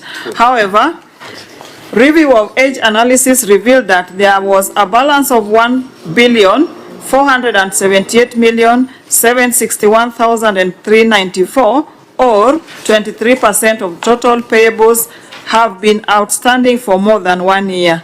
This was contrary to Section 53, subsection 8 of the Public Procurement and Assets Disposal Act 2015, which states that an accounting officer shall not commence any procurement proceedings until satisfied that the sufficient funds to meet the obligation of the resulting contract are reflected in the approved budget estimate. Further, failure to clear trade payables in the year to which they relate distort the budget of the following year as they constitute to a first charge on the budget. In the circumstances, management was in breach of the law, and the county executive runs the risk of incurring significant and unqualified costs on interest and penalties associated with delays in settling the invoiced bill. Thank you, Chair.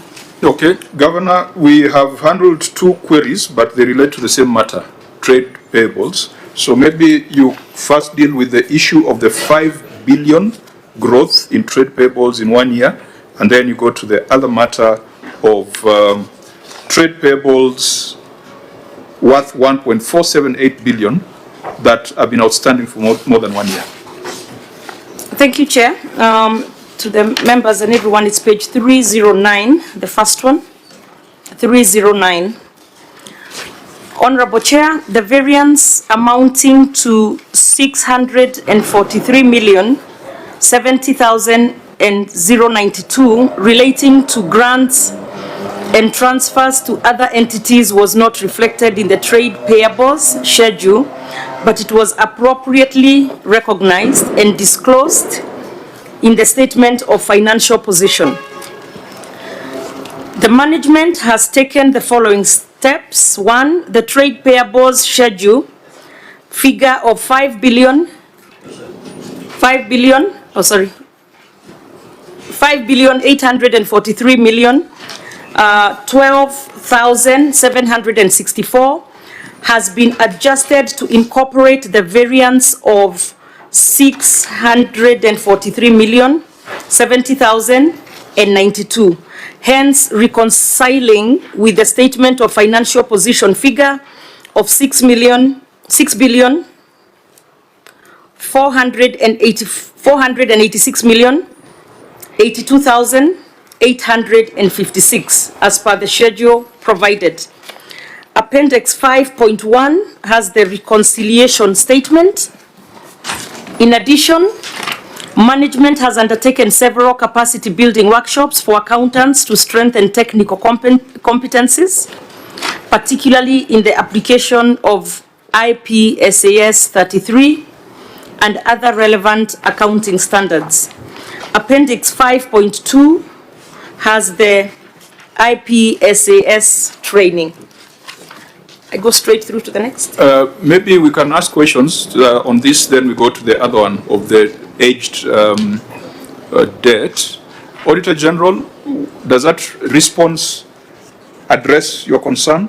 Thank you, Chair. The response was addressed because most of the variance that we were querying were the payables, the money that was to be transferred to various fund accounts, which has since been provided. Thank you, Chair. Now, so that deals with 643 million. Yes, Chair, they have reconciled. But the bigger question, Governor, is how you close a year with a debt of 5 billion under 1 year. What were the circumstances? Because the prior year, the opening balance was 0. And this year, 5 billion was debt less than 1 year. The prior year opening statement balance was 1.4 billion, and then you close the year at 6.4 billion, which indicates that your pending bills, what we usually call pending bills, has grown by 5 billion. That's what percentage growth is that? From 1.4 to 6.4. That's almost a 4 times growth. What were the circumstances, and what is the plan to settle that 5 billion debt, and what has been achieved so far? Oh, thank you, Chair. I'll turn it over to the CEC Finance. CEC? Thank you, Chair. During the close of last financial year, there was a change in financial reporting, where the control of budget required us to report anything that was not covered or paid by close of day on 30th June. And most of these were even monies that we had already requisitioned and we are waiting for the control of budget to approve. But most of it has been paid. As we are talking now, the bill is around 2.1 billion as of close of May this year. Do you have any evidence of payments made during the year? Yes. So, can you cite them in the appendices in these documents? No, I didn't. Is there evidence before us on the payment progress? It is in my second and third quarter financial and financial reporting to the National Treasury and Control of Budget. which we can provide. So probably you are responding to 642 in this. The whole figure of 6.4 billion. Now, I think what you've tendered is to close the gap of the unreconciled variance of 643, but this is a supplementary question on how you closed at 5 billion, and you're saying it was a cutoff. Now, how did this cutoff only affect Nakuru and not other counties? Because we have seen 46 other counties, and none of them has reported that kind of figure, and where they have reported that kind of figure, they have given reasons of late disbursements from the exchequer. Now you are giving a completely different technical reason. The Chair, if you look at it, if you get the exchequer releases late, you are not able to pay within the month of June. But for all the requisitions that are already in the system by close of day 30th June, you are able to pay all the way to end of July and maybe 1 or 2, 3 days in August. TC, just speak in English. Yes. Is this money that came late, so you are not able to pay within the financial year, and then it came and you settled? I think we have seen that. We saw a county like Kilifi closing with a huge pending bill of 4 billion. They said the money came late in July, but they were able to demonstrate that subsequently they paid. Now that's English, but if you tell us about cut-off and standards, you'll confuse us. Yeah, that's it. So why are you saying that you paid during the third quarter? It should be in the first quarter. And if it is in the first quarter, it must be, the evidence must be here. Payment, if you look at the way the system is designed, as long as the contractor or the supplier has submitted request for payment by close of day 30th June, you are able to process the payment even within the first quarter. What was your last exchequer release in this financial year, and when did it come through? The 2024-25. Yes, this year under review. Did it come before 30th of June or it came after 30th of June? I think it came in the first or second week of July. But Treasury usually gives a window of 14-15 days. Or Treasury, was this different in this financial year? Chair, it's true the exchequer for that specific year left the first week of July, but the counties had all the way to 15 to make the payments. So they consumed the exchequer. It may have seemed as if it was late, but it was used in the specific year because the budget is opened for the previous year to consume the money that was for the previous year. You see? But Chair, if you look at the reporting was as of 30th June. So you're saying you're reporting before you receive the last tranche of the exchequer? Yes. But you see, Chair, what I find difficult with Waziri is that he says there is even a schedule of payments or settlements, but that schedule is only available to him. I mean, what would be the easiest thing to make that available to everyone? So and even though the governor said she does not need my help, when you report that your pending bills have grown from 1.4 billion to 6.4 billion, you are causing yourself unnecessary political crisis, because people will say you are not paying suppliers. So I don't know whether you still need my help or not, but let's hear from Senator Chirarke. You can help, Chair. Senator Chirarke. Chair, mine is on this CEC. You didn't demonstrate, but I've seen the reconciliation of 648 million. This, why in your financial statements you did demonstrate this 5 billion, and then the aspect you should have indicated is it because of this you're arguing that it was given late? What is the role of EGP, the e-procurement, in ensuring that such money do not get hold on? And then finally, Chair, to the governor, I've seen in your aging analysis over 3 years, the 11% there is a pending bill of 11% or trade payables of 11%, that is 681,130,092 shillings. Many counties, when they took over, they used to do what we call, although the courts in Kitale stopped it, they used to do what we call pending bill verification. In this aspect of over 3 years, Governor, was there any either gazetted or your internal pending bill verification of this 11% that you owe? And then finally, Chair, combining both 2 to 3 years of 273 million, 523 million, Governor, this is a significant amount. Of course, I appreciate Nakuru is a very huge and vast county. What is it attached to? Is it more of recurrent or expenditure, the certificates that are being raised by suppliers and the people or contractors in that region? So, Chair, if the Governor can answer those three concerns. Okay, Senator Maruma. Yeah, mine is just on the notes. I'm looking at the note 32 on trade and other payables. And it is indicated that employee payables compensation is 554,458,051. How much do you pay per month for employee salaries? About how much? And is this 554 million for maybe June salaries only or for other months? Okay, yeah, Governor, you may respond, taking note also that your total revenue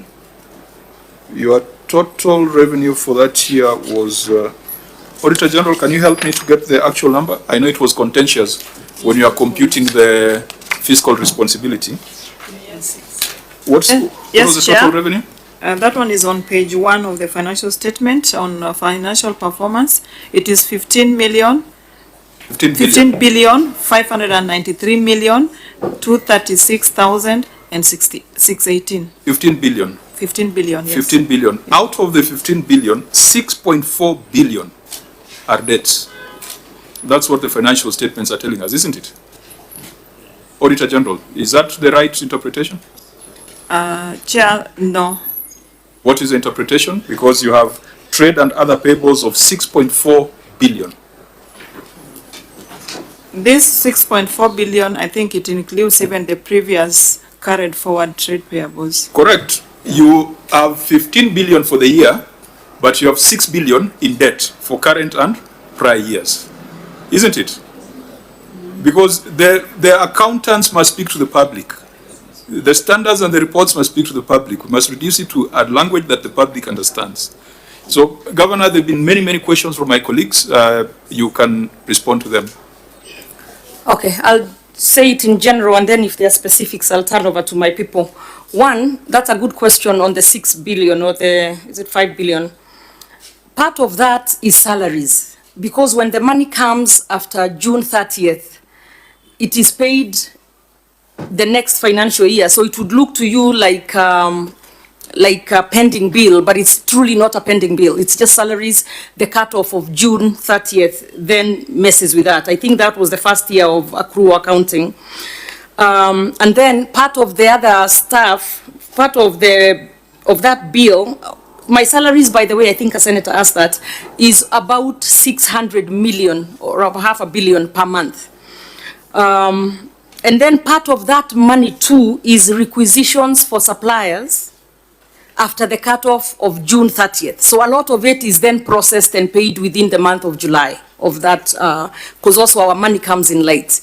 And I want, for the record, actually even Standard and the Star ran something on us and said Nakuru was number 2 in paying pending bills. So we don't play about pending bills, we pay them. But this has a lot to do with the accounting system that was in place, or that's in place.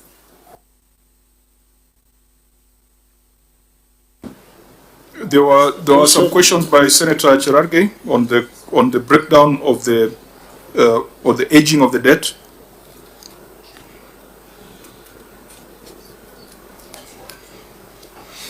And again, sorry. And again, we are complicating a very simple question, because what perhaps you ought to have demonstrated without getting into too much jargon is that late disbursement and confirm how much it was, and then provide evidence that when it came, it was eventually applied to pay staff, it was eventually applied to pay trade payables. I think that would have clearly given a way forward. But if we make it a technical thing, then we get lost in it. So I don't know, CC, how much is that was received on 2nd of July? Around 1.2 billion. Then that does not answer the problem. That does not answer the problem, because 1.2 is hardly enough to pay your salaries. Well, it covers your salaries. Huh? You said 1 or 2 or 1.2? 1.2. 1.2? Yes. So then that does not answer, does not cure the problem. Chair, maybe also, where the debt has been aged over 3 years, and I think Senator Cherargei asked this. Over 3 years, we have 681 million. 130,092. Out of these, how much are staff payables? And how much are third-party deductions and statutory deductions? This 681. Is it possible to get that segregation? Yes. That breakdown? Yes. Where is it? And maybe to ideally under this note. Maybe also to add to that, because I had Cherargei asking what Excellency Governor inherited on pending bills. It was about 800 million when she took over the government. You check and see. That's what we have. So, and then monthly disbursement or allocation is about 1.2 or 1.3 billion, whatever you're talking about, 1 month, monthly. So, having raised the pending bills to be 6.4 billion, then I can confirm that's why the Nakuru people, they are all crying everywhere about their pending bills, the payments. I know you, the Star has said, I commended you that you're paying the pending bills, but there's a lot of outcry, and this can prove having a pending bill of 6.4 billion. So this is the danger of speaking jargon rather than speaking to the public, because Governor, the report that we have here from your opening balances, it indicates that prior year you did very well. Yes. Prior year you did very well. You closed at 1.4 and you had nothing under 1 year. So the concern is why the subsequent year it jumped by 5 billion. And I think that's the explanation that needs to come out so that the people of Nakuru do not come to a conclusion that you're not paying. So if it's an accounting reason, break it down to a language that people can understand. Thank you, Chair, and I'll turn it over to Martha, who will give us it's an accounting reason that needs to be broken down into language we can understand. But for the record, when I came into office, unlike what the Nakuru Senator is saying, it was not 800 million, but it was 2.1 billion of eligible debt, a pending bill, and 2.5 billion ineligible. But over time, after we set up the committee, most of that moved up to be eligible, because maybe they were missing things here and there. But anyhow, let me turn it over to Martha. Again, for answered purposes, reintroduce yourself. Honorable Chair, my name is Martha Mateta. I'm in charge of debt management. Now, I'm going to explain the spike of 500 billion. When we were closing the financial year... is it 500 billion? 5 billion, I'm sorry. Okay. When we closed the financial year, 24-25, as at 30th June 2025, most of these bills, rather most of this expenditure had not been cleared for payment by the IFMI system. And so when we crossed over to Q1 and Q2 of financial year 25-26, these payments were cleared. Most of them were not ideally pending bills. They were just trade payables that were covered in now the ended financial year. by 31st May of 2026, the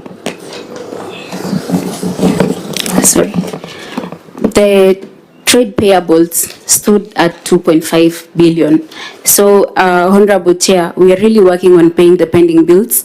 The rise to 6.4 was not ideally pending bills. It was trade payables brought about by the transition to accrual.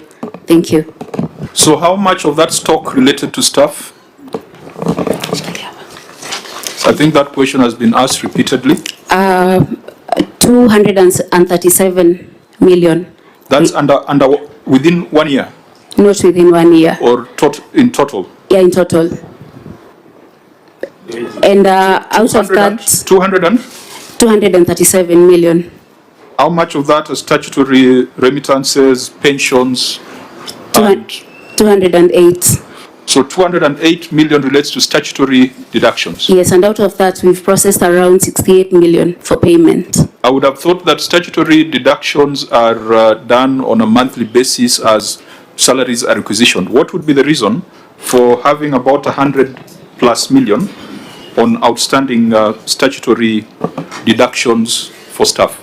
You see, when we were requested to declare everything, including the old obligations, we had to declare this 208, which was coming from the defunct local authority. How much was coming from the defunct local authority? 208 million.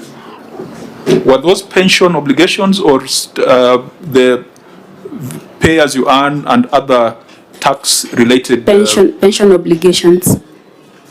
So maybe just for the record, because you used 31st May as a benchmark where you said your trade payables is 2.5 billion. As at 31st May, what is your total employee payables? It's still 237 million because the payments have not been cleared. And what is but there is a 58. There is a 58. What is the age of the 237 million? Is it over 3 years? No, it's between 2 to 3 years and 1 to 2 years, Chair. Then it cannot relate to defunct authorities, because if it was for defunct authorities, it would be greater than 3 years. But that is when it was introduced into the books. It was not recognized as a liability previously? It wasn't recognized.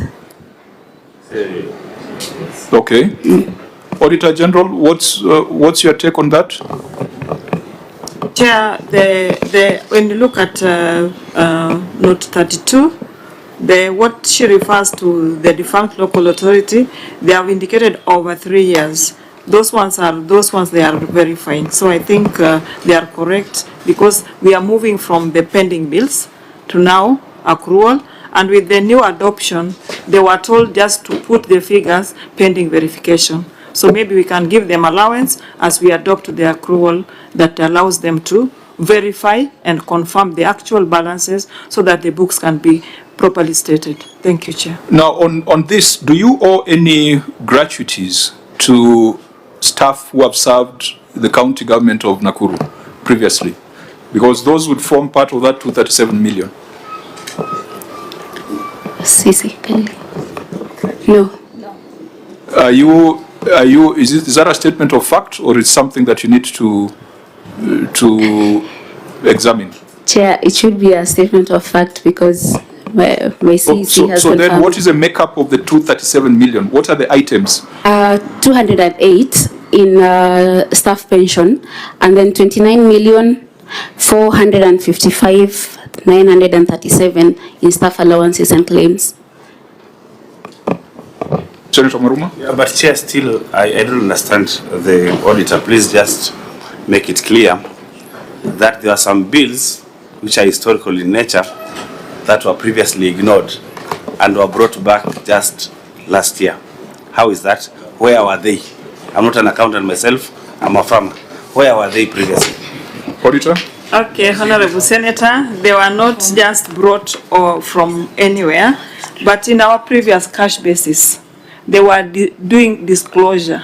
They were not reporting them as under the financial statement items. And that's why the road to accrual adoption is giving a window of 3 years under IPSAS 33, and they were allowed to bring in what they had reported. So we are using that annexure that was in 2023-2024 that was reported as a disclosure appendix. So we are just taking them, the ones that have not been paid, but the standard allows them now to bring the balances which are not accurate pending verification. Same to the case of assets, where we write historical, pending now adoption of balances and now instituting the depreciation and amortization. No, Auditor, we spent almost 1 hour with Wajir, who had come up with 1.4 billion as trade payables out of the blues. And we spent a lot of time on it. What you're saying is that they were bringing forward, previously it was a disclosure, isn't it? But if they had disclosed 200 million, you'd expect it is the 200 million that they would bring to their financial statements. Would it change in between? Yes, Chair, it will change, but if we go to note 32, Under what circumstance would it change? it can only change when they have disclosed the analysis, the age analysis. Is it within the first year? Is it the second year or the third? If they bring their third, then it will be wrong, because we have the financial statements which were certified. No, if they said globally, our trade payables in the year under cash accounting was 200 million, and now we have moved to accrual accounting.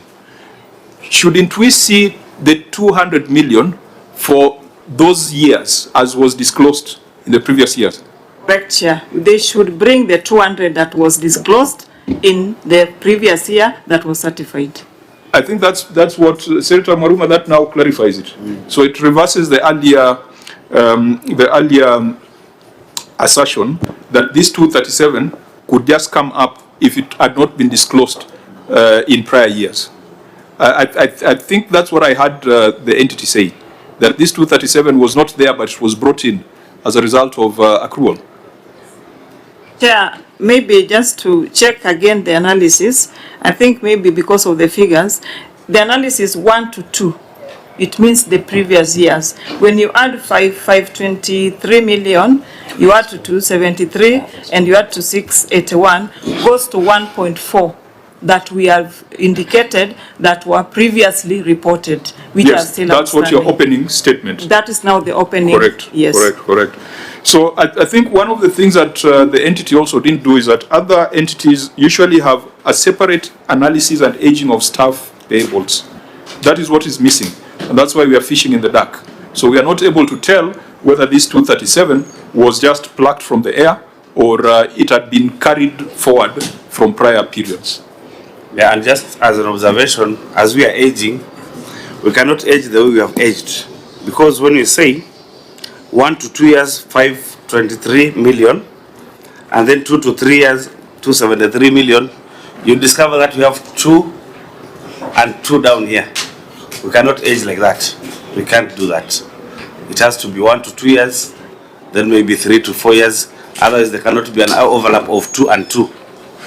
In my previous years, I used to do mathematics. So this one can't, we can't do that. Okay, Senator Cherarke, so that we... Chair, maybe mine, Governor, you said something about verification of the pending bill. Was there a report on both legible and illegible? And my second, was it challenged in another forum, or all the people who brought forward their claim has been settled? And therefore, in conclusion of this, over 3 years, how many percent, or if you have numbers, I saw CEO of Finance, Zia Katu or somebody, how much has been offset on the legible part? That will be my 3 questions. Thank you, Chair. I yield back the mic. Governor?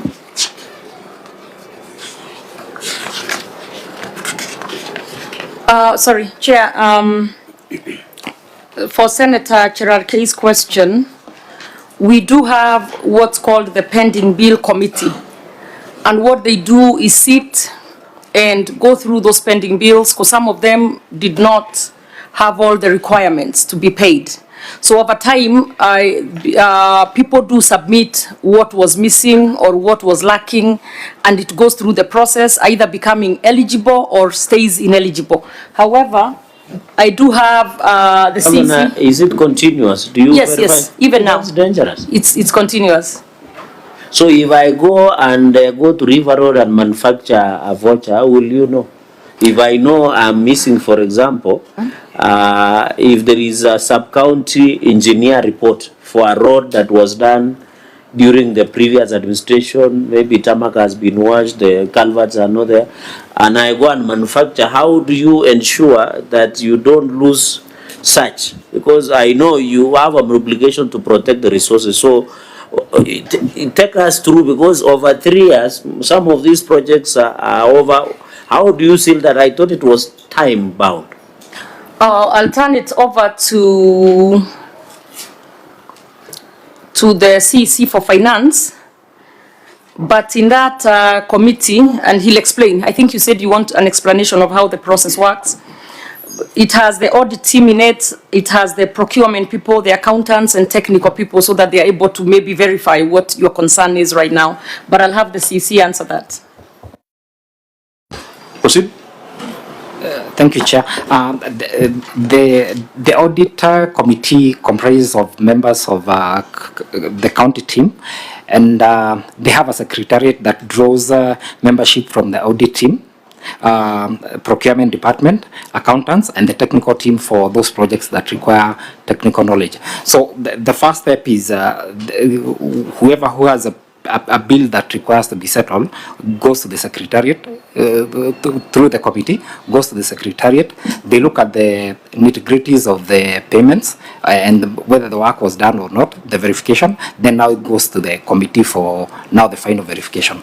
Then now that bill moves from ineligible to eligible. Chair, my only concern, if you hear my worry, and Governor, I thought, you know, my only concern, why is it not time bound? Why are you continuously verifying? That is my only concern, because you have seen your colleagues, Governor, especially the inherited ones. When you are not there, you are with us as the whip, although you are removed by your friend, you survived, you became the governor. Order. Let's stick to the to the report. I know it is Ugali o'clock, but let's. But where I come from, Chair, what is important is not Ugali, it is Mursik.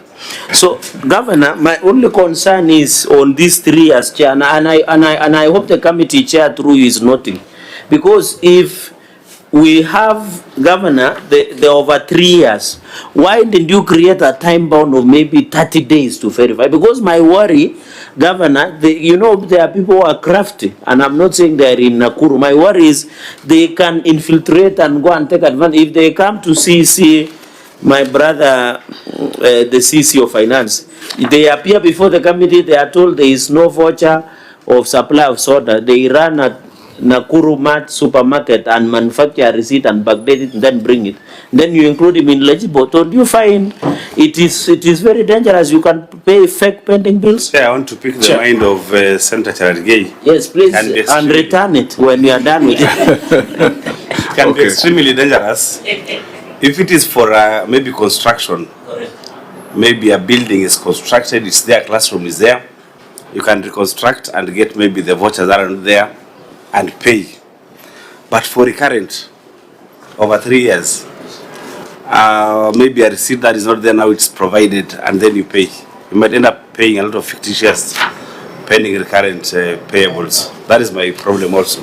Okay. So, Chair, let me write also on that Cheragay's mind. We will return it. Governor Senator Susan, you know, this verification is not just on documentation. It's also on physical verification, you know, sideways and all that. And I think what Cheragay is saying really makes a lot of sense. That, take an example of a road, even graveling, you know, the road. The documentation is there, but there is doubt as to whether actually that work was done. 4 years, 3 years down the line, if you are to go and verify on the ground, what are you going to verify? Because, I mean, you have had 5 rain seasons that have washed that road 3 times. It has been done and redone. But as you're telling me, you know, we are not sure whether you did this project, although your documents are okay. How do you go about that? Okay, Governor, maybe just the process and policy, and then we come back to the numbers. Thank you, Chair. I'll turn it over to the CC Finance. Thank you, Chair. For verification, we still need the department to own the pending bill. The committee that's, let's say the interdepartmental committee sits at as the last resort, because now the accounting officer should first of all own that bill from the department before now it comes to now the committee for verification. So members, we might be involved in a hypothetical conversation in the absence of even a written document on their policy and procedure. Perhaps that's what we need to demand. What, do you have a policy document? Do you have some procedure guidelines? Or it's just verbal? I'm sure that whoever has been given that responsibility, and I think for the first time I've had a county with, what did the lady introduce herself as? Director of? Resource mobilization. Director of debt. Director of debt. Debt management. Which I think is something worth thinking about, because a lot of these counties, debt management is strewn all over the place. So people are involved in manufacturing invoices and LSOs, and you can never get a proper picture on the debt of a county. So if we have a position like that, I believe there must be some guidelines or procedures you have crafted. Yes, that can be tabled to assure the members that whatever you're doing is foolproof. Yes, Chair, we have guidelines. Can we then ask the Auditor General just to look at those guidelines and make sure that the risk that is being raised by members of taking too long to verify is not a real risk that will occasion financial loss in Nakuru? So that we don't deal with the hypothetical, we deal with an actual policy position. And then we come back to the numbers and then ask the Governor, today is the 2nd of July 2026. The financial year was closed 2 days ago. Did you receive all your disbursements 100% by 30th of June? Exchequer releases were done, yes. By 30th of June? Yes. So we are not going to have this kind of problems in the succeeding financial year? The easy answer would be we won't, but we will, because the requisitions that will be paid after the year closes. You see, there's so many that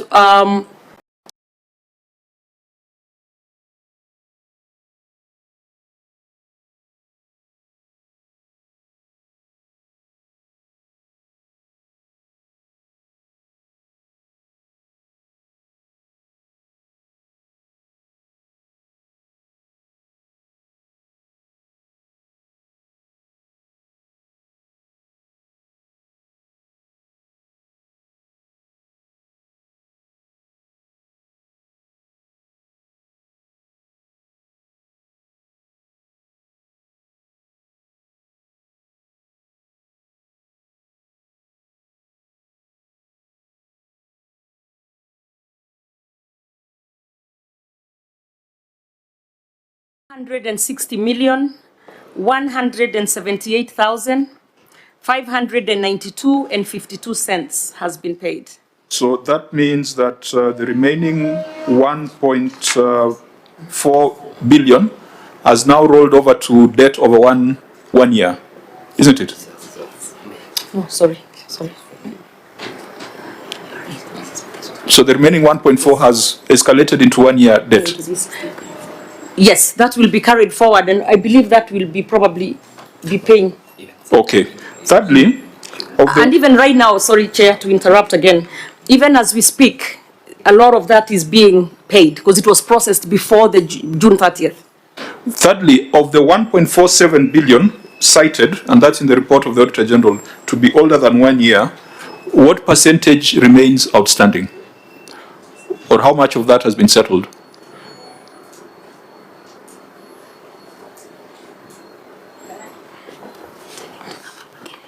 Sorry, Chair, if you can repeat the question. Of the 1.47 billion that the Auditor General cited as being over 1 year in these financial statements, how much of that has been settled?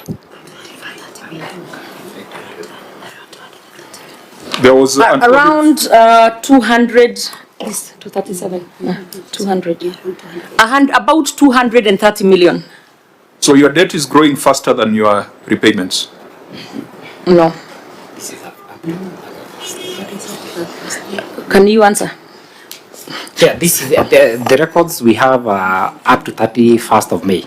We do not have the records for what is at requisition level at the controller of budget. Okay, so we can get the full picture in the substantive audit. Yes. Okay. Now this also brings to question your fiscal responsibility index. So, auditor, you need to now help us. If almost 1 billion was not accounted for in the year under review, do we have a correct picture of compensation of employees for the year? Because, you know, you cited it, it's a substantive finding where you're saying that I think it's under lawfulness, non-compliance with fiscal responsibility principle on wage bill. With all these accounting stories we are hearing, what is the true cost of compensation of employees for that year? Thank you, Chair. The true cost of employee cost was 6,590,685,095. But we are told almost 900 million relating to that period are sitting here in this pending, in these trade payables, staff payables. Thank you, Chair. When we go to note 32, the trade payables are also having other segments whereby we have employee payable compensation, which is 554,158,051, which indicates that this is the salary that was processed at the end of the year, at the end of the month. That was not processed. Yes. That was not processed. Sure, thank you. So the true cost perhaps should take the 554, add the 312, isn't it? The 312 of employee payables, staff payables. Yes, Chair, but the compensation also involves other parties. There is also payee. So when the reporting template is presented as this, we may not get the small nitty-gritty explanation. If we go that way, I think we maybe get lost. So is Nakuru at 42% in terms of fiscal responsibility? Remember the PBO, PBO was disputing that percentage. Yes, Chair. When you look at the revenue they have reported, it is 15,593,236,618. And when you compare the employee cost is 6,590,685,950. So when you get the percentage is 42. It's above the threshold that is recommended at 35%. But auditor, also under budgetary control and performance, you have reported that the statement of comparison of budget and actual amounts reflects total receipts, budget and actual on a comparable basis of 23.9 billion and 19.5 billion respectively. So shouldn't the revenue be 19.5 billion as reported on your emphasis of matter? Why is there disconnect between the two figures, the 19.5 and which page is that? the 15.5? Emphasis of matter in the original certificate is on page 5, and the analysis on fiscal responsibility is on page 7. Okay. I don't know whether Salat is in the room, PBO. I know we had raised it in our briefing, so we need to settle this matter. So what is the, okay, just proceed. What is the revenue that we need to use as a base for computing fiscal responsibility? The revenue should be what they have collected in totality, including what they have received from Exchequer. And that should be what amount? We calculated based on what they reported in their statement, which was 15 billion. And where is this 19.5 billion coming from? The 19.5? 19.534 billion. This is the total budget, including, you see the performance on this was excluding the ROR. So when we add the ROR, which was 4 point, was it 4 point? Yeah, we add. The base should be the total revenues, not just equitable share. Okay, I think that one we need to have a correction on that, yeah. I don't know whether, Governor, what you are saying makes sense? It does. So what was the actual, according to you? You've reported 15 in the statements, and the auditor has seen 19.5. 19, right? Yeah. So auditor, Because of own source revenue and all that. you understand where you're coming from? Chair, I've understood. So you need to recompute it, Sure. look at it so that we get a better picture Sure. of the state of affairs in Nakuru. Yeah, thank you, Chair, we have taken note of that. Senator Atabe. I think it's also very important for the Nakuru people to know, because I can see here the 7.4 billion that was not absorbed in the county. You've seen there? The under absorption of resulting to an under absorption of 7.4 billion, which is at about 38%. of the actual receipts. Yeah. So where did that money go? Was it returned to the National Treasury? Okay. Again, when these matters are in the audit report, the public can interpret it in any way they deem fit. So maybe it's good, the Auditor General, you tell us, was it returned to the National Treasury or what happened? Okay. Is that the auditor's question or the county's question? Thank you, Chair. The Honorable Senator is asking the explanation in the budget where we are comparing what was actual receipt and what was spent. And Honorable Senator, you can follow the discussion that we had. At the close of the financial year, there are some payments that do not go through as they have been submitted to the controller of budget pending approval, and that's why the Treasury gives the window between 1st July to around 15th for the clearance. Once the window is closed, we normally have Exchequer return, which forms part of our analysis. So to go into record, does it mean that 7.4 billion of the allocated money to the Nakuru County government was returned to the Treasury? Thank you, Honorable Senator. It was not returned because the financial statement is as at 30th June, like yesterday, part 1. But the expenditure is allowed for reconciliation until around mid-July, whereby now we exhaust all the Exchequer releases that were. But do you want to tell me in 15 days, a county government can consume 7.4 billion? Honorable Senator, it's possible because it depends. If it's a contract, they have a contract, a construction Auditor going General, on. you are taking on a role that's not yours. It is the job of the executive to explain this. I think yours is to provide assurance, not to explain it. Chair, Chair, for the benefit of all of us. For the benefit of all of us, Chair. Senator Wambua. The benefit of. Because as the Auditor General, this is our report. According to it is our report. So I think you should stop at an assurance that whatever you have reported there is lawful and prudent. As to the nitty-gritties, it is an entity to address themselves to.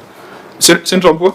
Yeah, so I would just want to hear from the auditor that the window that is open for 15 days, any transaction that takes place in between 1st of July to 15th of July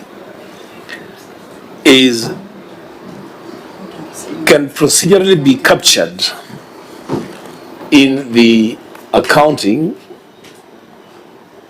documents up to that 8th of June. Is that what you're saying?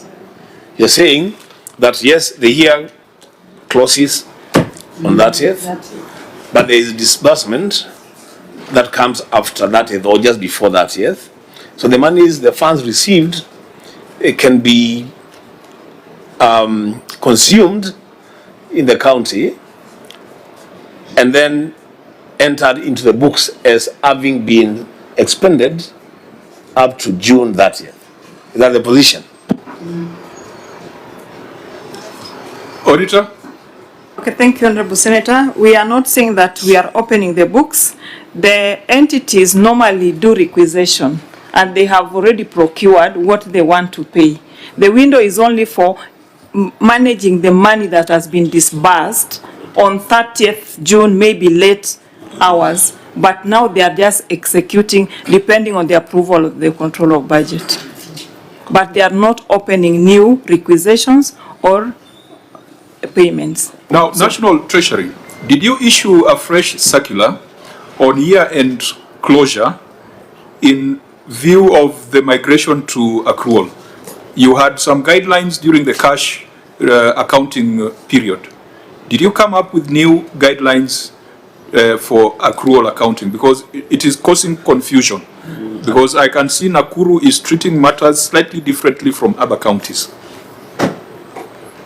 Chair, even currently they have a new circular for this financial year, giving them up to 10th of July to execute, pay the money, and they use the money for the budget for the previous year. Let me talk of the previous year because you are in another new year. So they don't touch the budget of the current year. They are still using the budget for the other year with the money that they were given by 28, I think we gave them on 25th June. So that it spends the budget for the last financial year.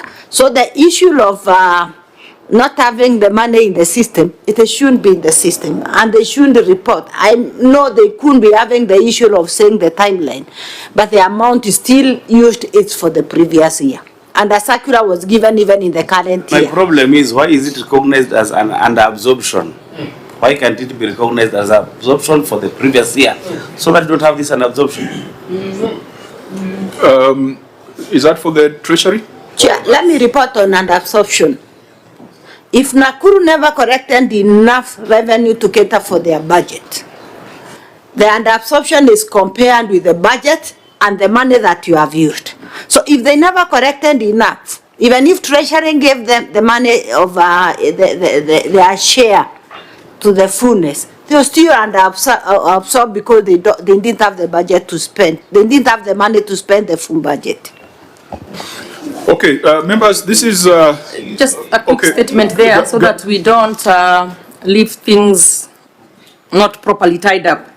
Because you, like Chair, you very well put it. You'll have the population thinking otherwise. One, it is very good to be very clear that no money goes back to the National Treasury.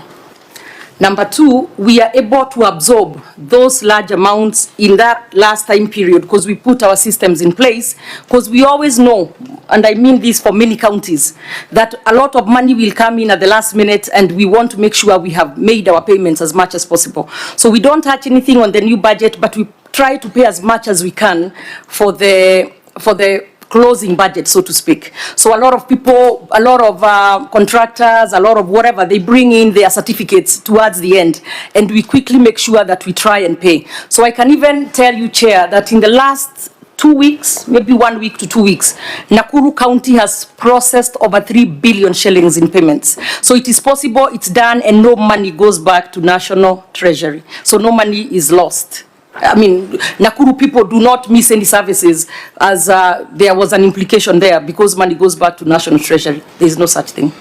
I think it's a constitutional and a statutory declaration that monies once appropriated to counties shall not return back to the consolidated fund. So that's a constitutional position. I think as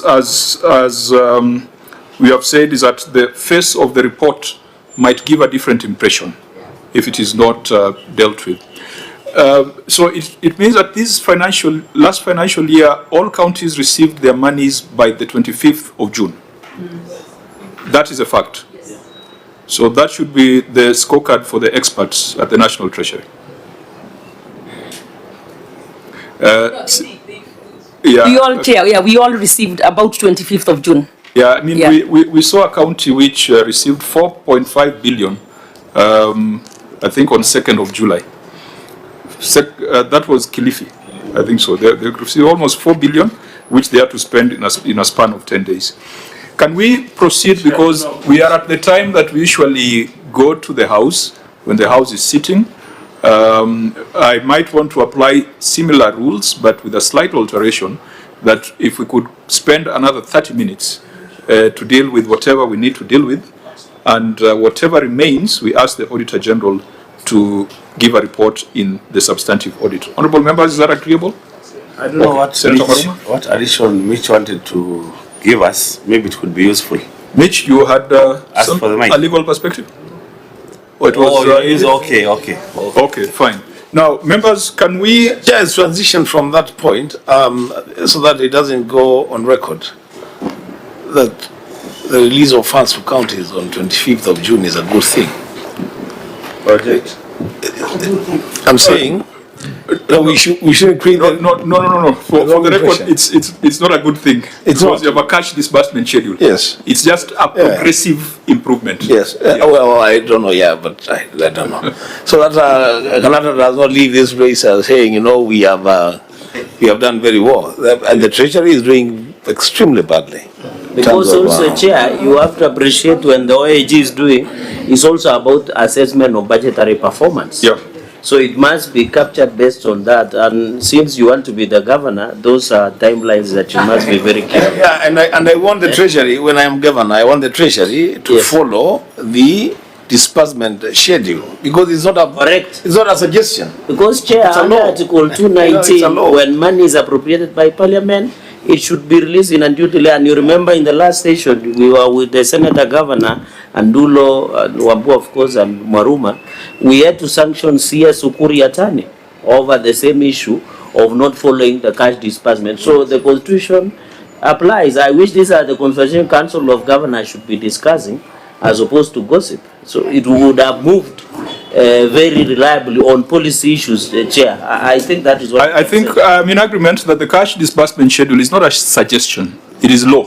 Yes. We usually spend time, we usually vote for it, and vote by delegation, isn't it? Yes. We vote by delegation, it is not a suggestion. So that is, those are some of the things that we need to partner as the governors and the Senate to ensure that they are observed. Getting your money on 25th of June, while it looks like an improvement, is still not good enough. It's still not good enough. You need to get your money early so that you are able to do proper cash flow planning and management. Chair, help us also with grants. We get grants the last day of the financial year, the last day. Okay, if you also show the willingness to account, we will be also robust in pushing for expenditure and release of grants. That's why we are here, Chair. Okay, so let's proceed. Yeah, and I think also I want to add on is that the issue of not equitable, there is this fund, Article 204. You know, we have had a problem with the equalization fund.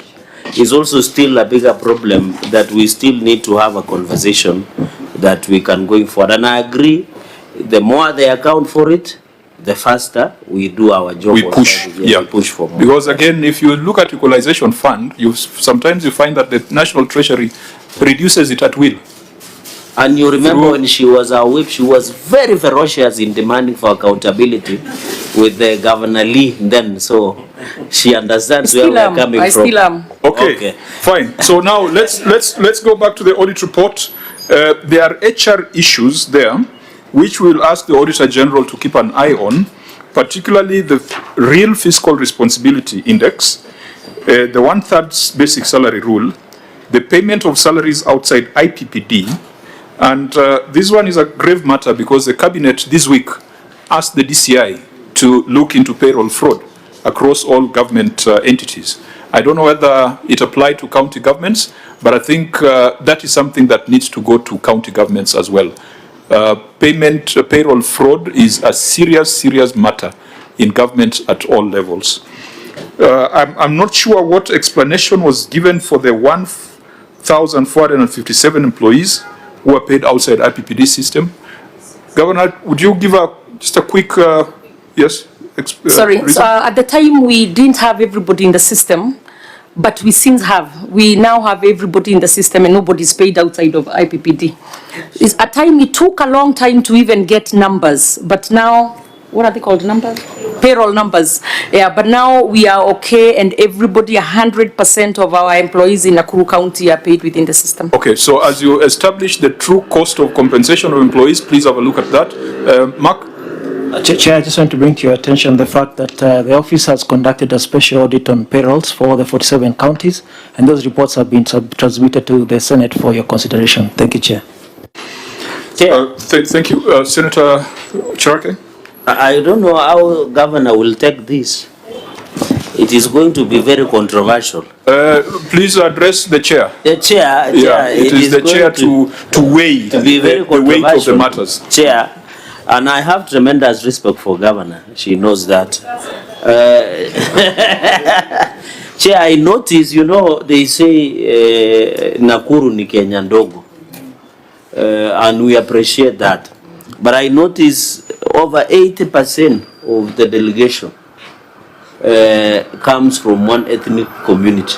Yet we know Nakuru has the highest number of other ethnic composition as per the NCIC Act of not ethnicizing or dominizing a county. So, Governor, is this a reflection of the entire workforce?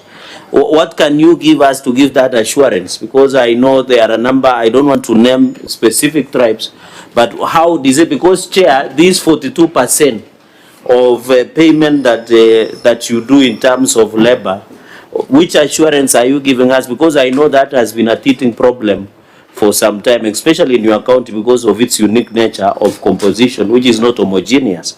Where everybody would want to have a share, to be a CEC, a CEO, to work with the county government. Okay, that's the reason why I wanted the matter be processed through the chair. When we started the meeting, we had introductions, and the directions I gave was name and designation, not ethnicity. It is therefore not possible to establish the ethnic composition of the delegation. We therefore proceed back to the audit report. Chair, unless you are new in Jerusalem, I don't know. I don't know. By looking at you, I might think you are South Sudanese. No, Chair, but the fact that I have introduced my name, you know who I am. Or where I come from.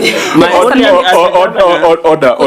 Maybe the governor can choose either to answer or not. No, I do not want us to get into that conversation. Yeah, we won't. I do not want us to go into that conversation. The senator can answer. That conversation is ready. can be dealt with. Senator Tabitha, that conversation can be dealt with in the committee chaired by Senator Chute. Let's come back to the numbers. Sorry, Chair, just because it was mentioned, and that's such a serious Is it the question that I have disallowed? No, I was just going to say that we have appeared previously before the committee chaired by Senator Chute, and Nakuru has the last 2 years been ranked as #1 in the most ethnically diverse county. So our numbers speak for themselves, and it is a reflection of of small Kenya and what the county looks like. Okay, so we shall make reference to your submissions before Senator Chute's committee. Let's deal with avoidable costs incurred on court decrees. Let's deal with money. Auditor General. Avoidable costs incurred on court decrees. I think that's on page 7 on the certificate. Yeah, that's number 5 under lawfulness.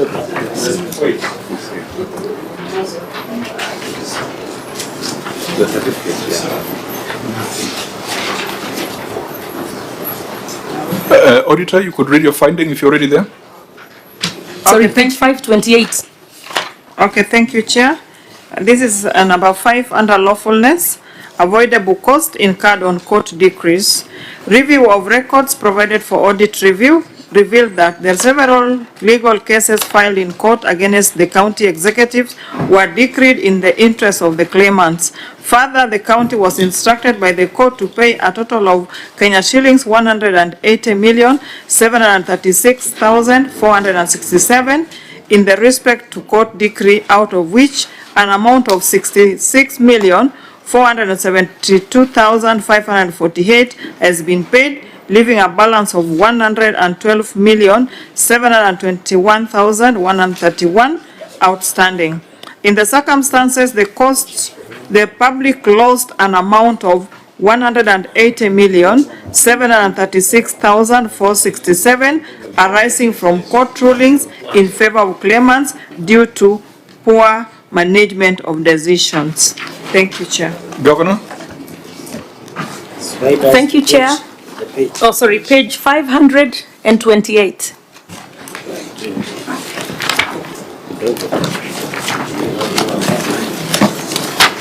Who's this one? Who's this one? This. Yes, you may proceed. Okay, thank you, Chair. Honorable Chair, the management submits that the court decrees arose from legal cases instituted against the county government through various historical obligations, contract disputes, and compensation claims that originated in previous financial years, some dating back to the defunct local authorities. Many of these matters arose over the years. The management had little control over circumstances leading to the litigation. The decrees were issued following court determinations, and the county is legally obligated to settle the amounts. The management has taken the following steps. 1, issuance of advisory services to the departments, entities to comply with the relevant laws. Appendix 5.1, the advisory. 2, recruitment of additional internal legal counsel and legal clerks to represent the county and support the department on compliance. Appendix 5.2, internal recruitment. 3, continued encouragement of departments to undertake alternative dispute resolution, ADR, alternative justice systems, AJS, and that's Appendix 5.3, adoption of alternative dispute resolution mechanisms. And 4, offering departmental sensitization and capacity building, which is Appendix 5.4, training letter. Auditor General, could you just reread your last paragraph under that finding? Thank you, Chair. The last paragraph. Further, the court was in the court. Oh, is that the last paragraph? In the circumstances, the public lost an amount of 180,736,467 arising from court rulings in favor of claimants due to poor management decisions. Honorable members, is there any way we can vacate that conclusion? Because what the governor has explained is mitigation. And if you go further to the report, you've got a contingent liabilities register, page 56, I think that's note 44, that totals to 746 million. Is there any conclusion we can arrive at that would contradict what the Auditor General has said, that this is a loss as a result of poor management decisions? Because the reason for this exercise is to either agree with the Auditor General or take the explanation from the entity and say that, okay, we are convinced that this was value for money. Do you see value for money here? And more so when you look at the other schedule that totals to 746 million of pending litigation. Senator Chirake. Chair, maybe I wish the governor would have segregated, because we would have known these historical obligations. Does it include during post devolution or pre-devolution? Yeah, I wish you would have segregated. And then my only concern, Chair, I don't know if this 180, what the OAG has determined, we cannot forget. That's my position. Number 2, the only parts that like compensation, wrongful dismissals, and contract disputes, these are obligations of the county executive. But I will go back to where, Governor, you remember you were a member of JLAC then, and we did pass the county attorney.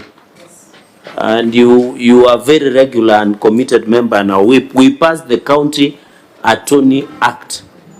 My only concern, Governor, how does your county legal department look like? And I remember your submissions on the floor through the chair. your argument was that the county attorney must sit in the cabinet of the county executive so that such issues can be resolved at the highest level possible.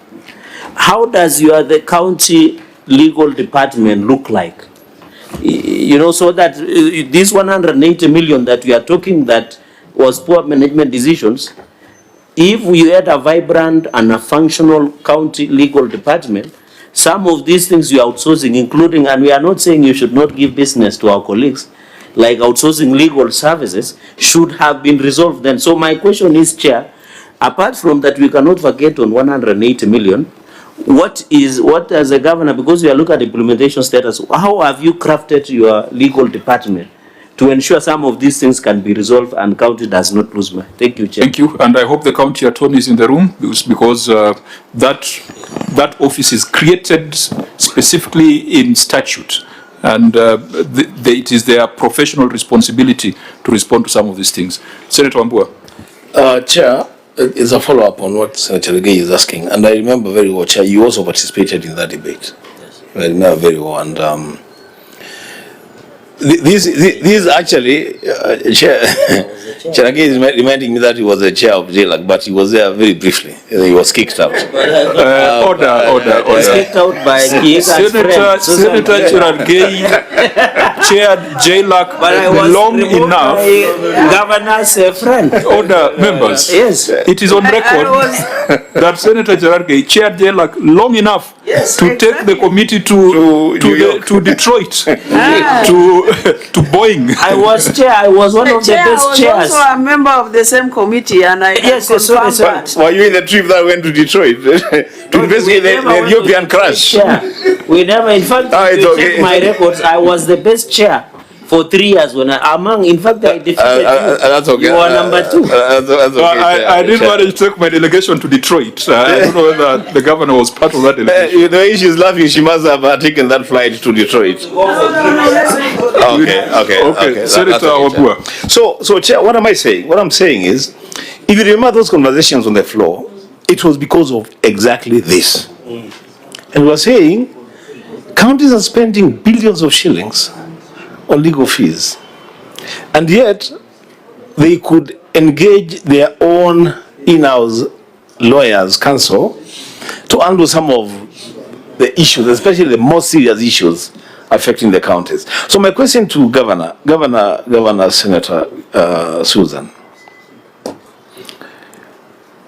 do you think that that office still makes sense? I mean, should counties continue to have the office of the county attorney and continue to incur this level of bills for senior council for council? I'm saying senior council because you said one of our colleagues is again. You will not go that direction. I will not. It's okay. I withdraw. I withdraw. But let me just ask whether. But it's a senior council. That's okay, Chair. It's okay. Let's just remain focused on this one.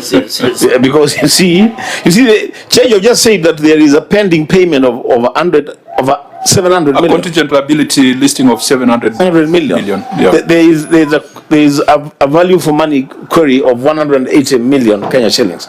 We have a functional office of the county attorney in the Nakuru city county government.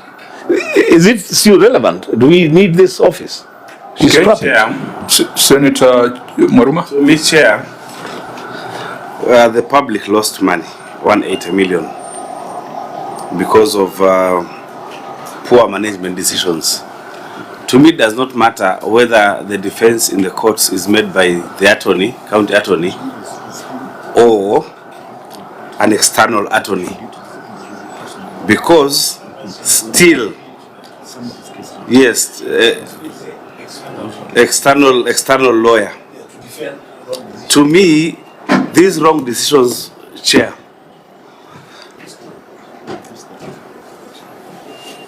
the people who made who occasioned those wrong decisions, would they just go like that? How would we mitigate? So that then we have a deterrent for those people who are making those wrong decisions. Yes.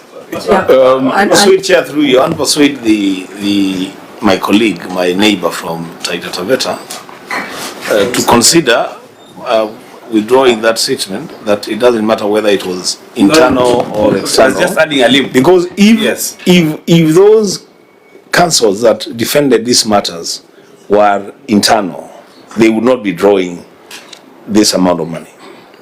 The money is lost on account of a wrong decision, then defended by external counsel, who then are paid this amount of money. If they were in the payroll, then this money.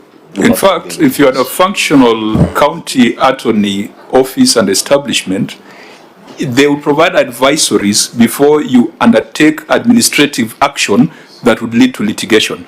I think they would reduce the instances of wrong decisions, illegal decisions.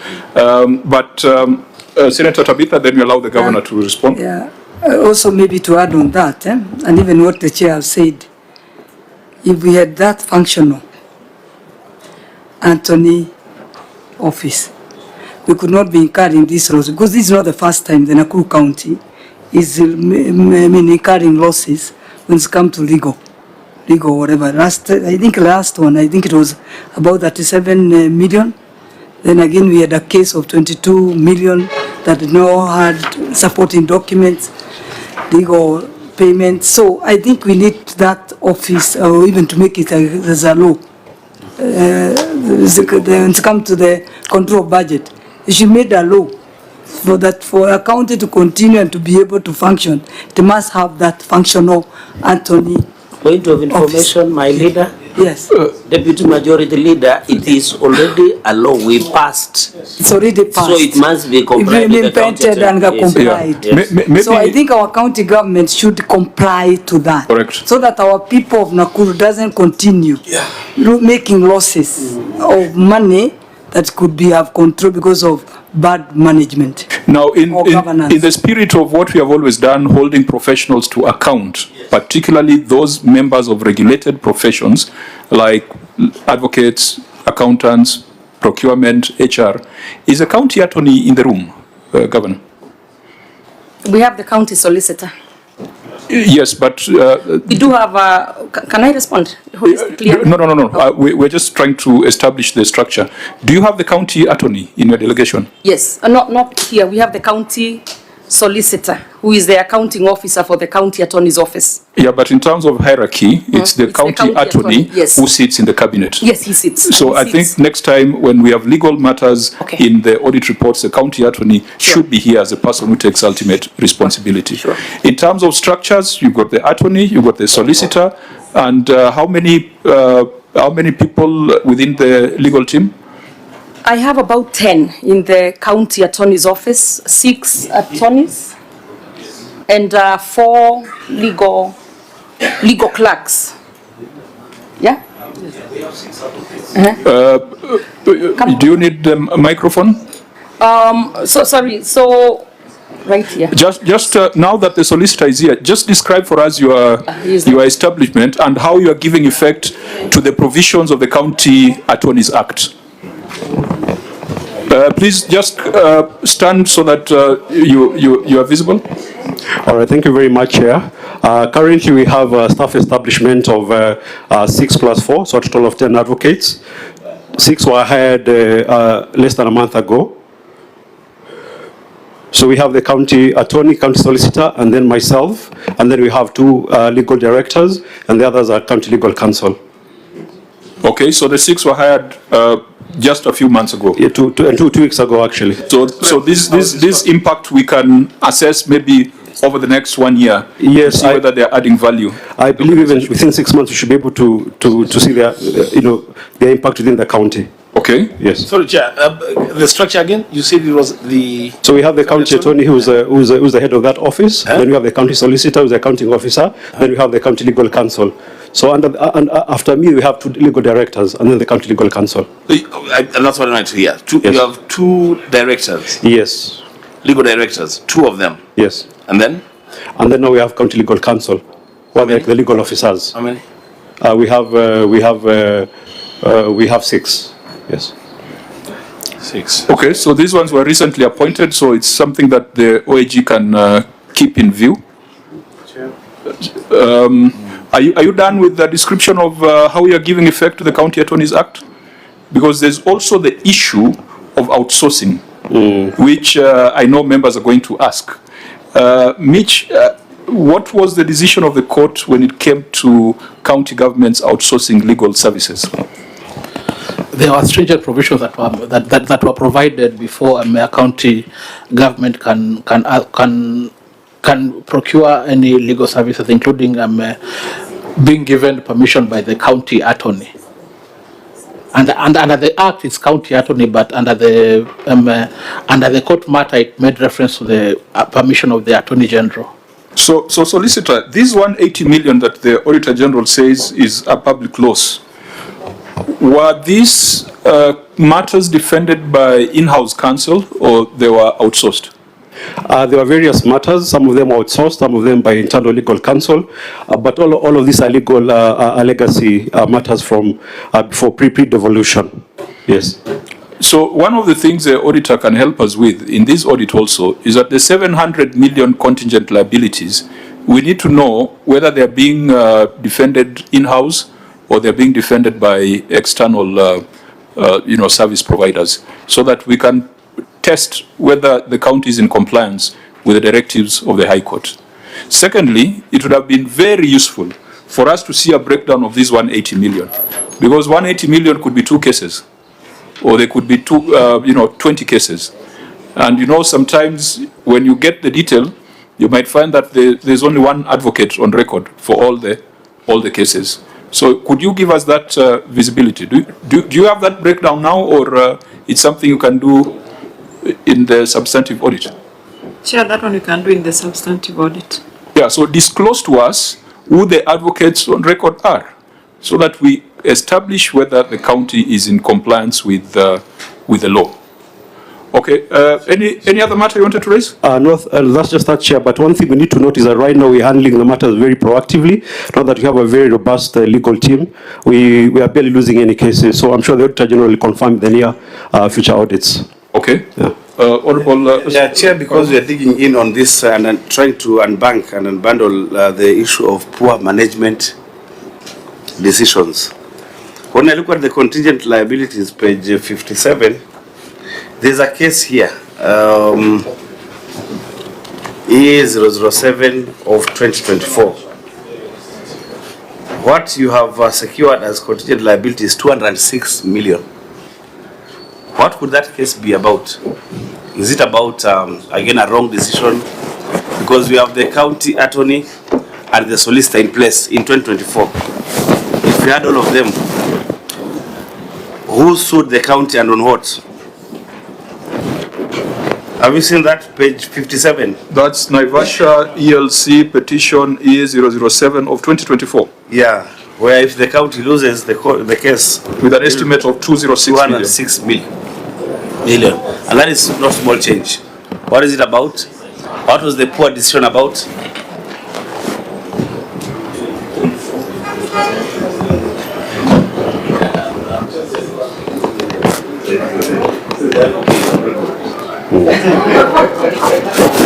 Yeah, it's about the access. Solicitor, I believe you're the one who goes to is actively involved in these matters. Yeah, in some of them I am. For these contingent liabilities, basically how we structure them is when someone comes and sues the county. Well, that's okay. We have the background. Okay. But what's the matter? What's the matter here? So that relates to someone who sued the county because he says that we blocked the entire access to the lake. There's a property that we have that he says that has blocked the public's access to the lake. So I think that is the background of the matter. Okay, so members, really, it's not for us to go into the merits of any matter. For us, it's to ensure that we don't get to the conclusion that the Auditor General has gotten into, that 180 million was loss of public funds due to poor management decisions. And your office, the structure of the county attorney, ideally should offer value by ensuring that we reduce the exposure, we reduce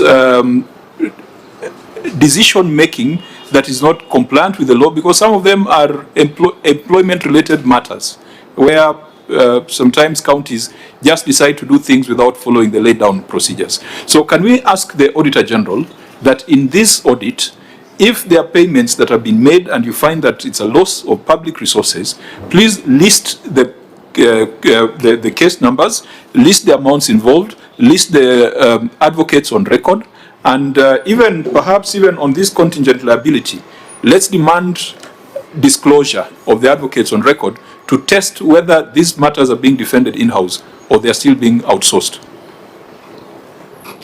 Auditor, is that doable?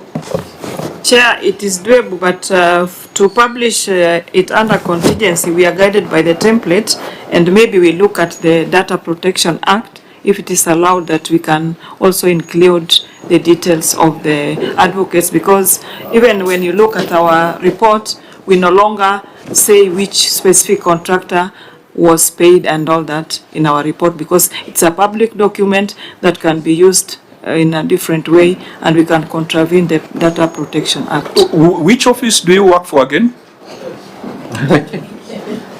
Which office do you work for? Office of the Auditor General. Yes, you are the eye, you are the watchman, you are the person who tells the public whether public resources were used lawfully and prudently. And if they have been used unlawfully and imprudently, you have the power in the Constitution and in the Public Audit Act to name and shame. You even have the power to specify that a specific supplier should be debarred. How do you debar them without mentioning them? So don't be scared. Don't be scared, Auditor. Well guided. The Constitution and statute gives you that power. Chair, allow me to add that, Auditor, you know, when these lawyers appear for these matters, they appear in public. They don't do it under the table. So I will not be disclosing anything. I mean, they have already disclosed themselves by appearing in public. Secondly, I sat in the ICT committee in the last session when we drafted the data protection law. There is nothing in it that says you cannot disclose people that are receiving public funds. They must be disclosed. Yeah, there's also access to information. The debt manager, and those who want to be governors, please take cue. You need to have a debt manager. Is debt manager in the room? Because I want to know how much of the debt she's holding relates to legal fees. 1 minute, Chair. She had just stepped out, but she's coming right back. Okay. Mitch, you wanted to say something on the contribution by the auditor? It was just to confirm that the lawyer, the party, all of them are public documents in court, so they cannot be, they cannot infringe on the Data Protection Act. It cannot be classified. They're public documents. Correct. So we shall be demanding that, because by demanding this disclosure on advocates on record, it also helps us to deal with instances where you find one advocate running a monopoly on legal matters in counties. And I think the auditor has previously reported in other counties of situations where one advocate is being given briefs on almost every matter that comes, that the county has in courts. It is exactly 3 o'clock. We are remaining with the answer by the debt manager on how much is owed to legal firms, but we are also remaining with a long list of projects. These projects, the Auditor General is going to the ground. And Governor, I just want us to do a very quick run through, because there's a long paragraph on 325 projects with contracts totaling 2.7 billion, which were incomplete or at various stages of completion, as detailed below. Now, just like rapid fire, there were delays in completion of inpatient and outpatient block at Maimayu Level 4 Hospital, Naivasha Sub-County. Under projects, that's page 8 on the certificate. So, Governor, without getting into too many details about the weeks and etc., is Maimayu Level 4 Hospital complete and in use? It's almost complete. We had to terminate a contract because the contractor was not working, but it should be complete in the next month or so. Okay, But so it's that- almost, actually, it's like at 95% complete. Fine, so it Yes. is not 100%. Auditor General, keep this in view. Molo Level 4 Hospital, incomplete construction of outpatient block. Again, is this now complete? Actually, that one is like at 98%. It's just the outside walkways and external works that are being finished up. So it's about 98%. Can someone walk in, can Cherargei walk in and get an injection of is it- Tetanus. of procaine? Yes, he can still get, because there is still the old hospital there. So Yeah. this is the newer blocks, but it will be, it's actually complete, almost complete. It's at 98. So this outpatient block, as we speak, Yes. there's still some 2-3%. Yes, outside remaining, being completed. So again, we keep this in view. Sure. There are many stall projects by the health department. Fencing and equipping of Hopewell dispensary, estimated cost 5 million, that's in Naivasha. Again, is this complete or not? Let me check on that one. Hopewell dispensary.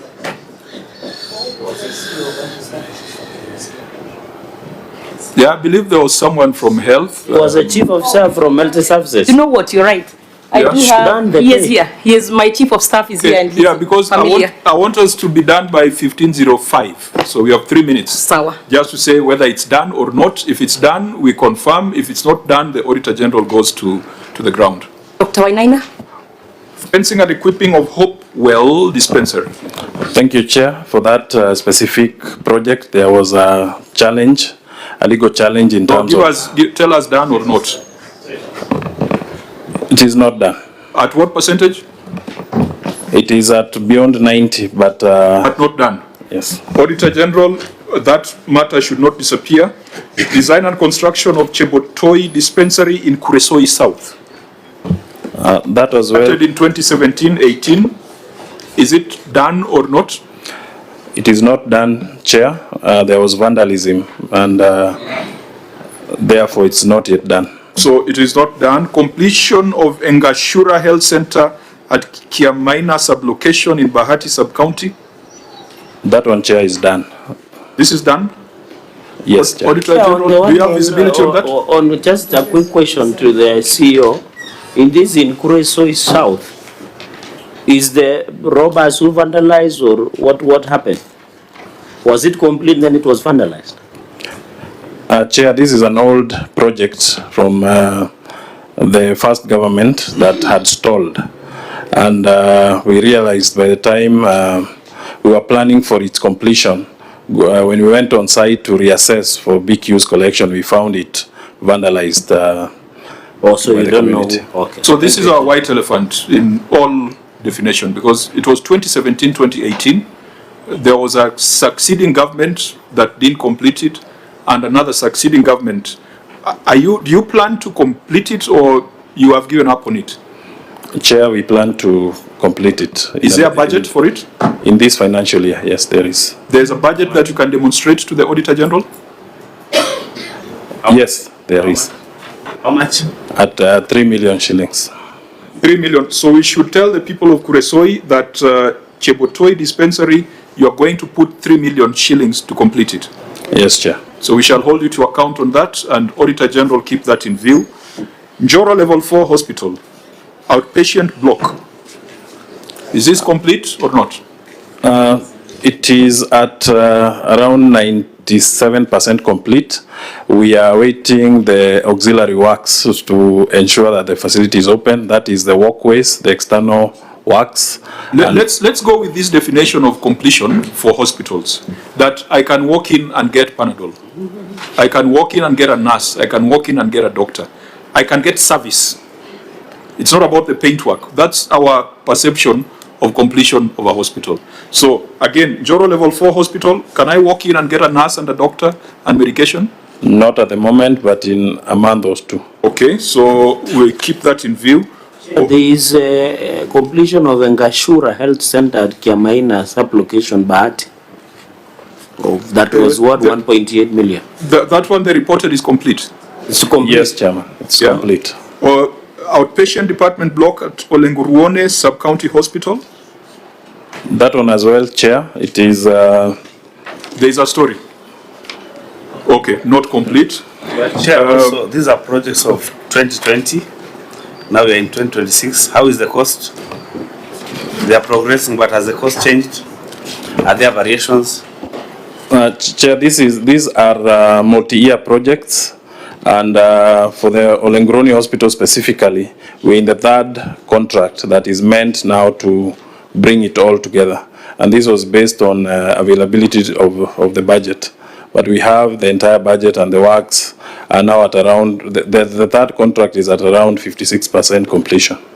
Is there a success story? Because there are a lot of projects here under health that the Auditor General cited. Is there a sub-county level 4 hospital that you have initiated and concluded? Because yes, we have a lot of... This might give an impression that nothing is happening.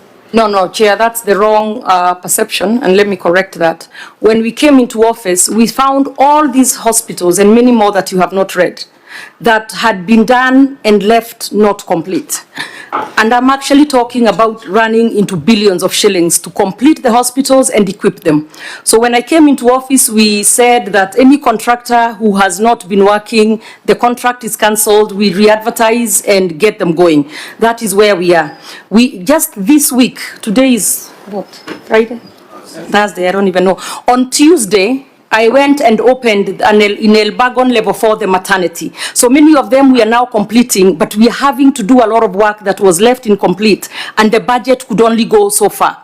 In addition to that, we have now our own level 4 hospitals that we have started from scratch, and by December they will all be complete. So a lot of it has been project management, and I have instilled in this my people that instead of starting 10 hospitals and leaving 10 hospitals undone, you do 2, get value for money, get them working, move to the next one. Using FIF, is it possible to offer service and work on infrastructure for your health facilities across Nakuru? Well, most of them we are actually doing that. Like, for example, the Olenguroni one you mentioned, the older facility is still continuing to treat patients and continue with its work. The same with Njoro. As much as there is a new block, the older hospital still continues providing services.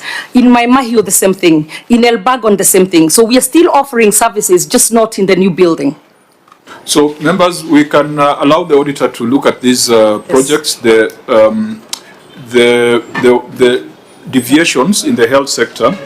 Now, in sports, we have a high-altitude facility. Chairman. Senator Tabitha. Yeah. As you put it, if you look at the Auditor General report, that we have 325 projects stalled. I think it shows that in Nakuru there is nothing going on. So as you put it as a challenge, we put a challenge to our governor is to ensure such reports don't come, because this is how the public will take it. I am reading from the Auditor General report. Serengei, you are laughing. It is here. I'm excited that you Senator, it is here. So we need to...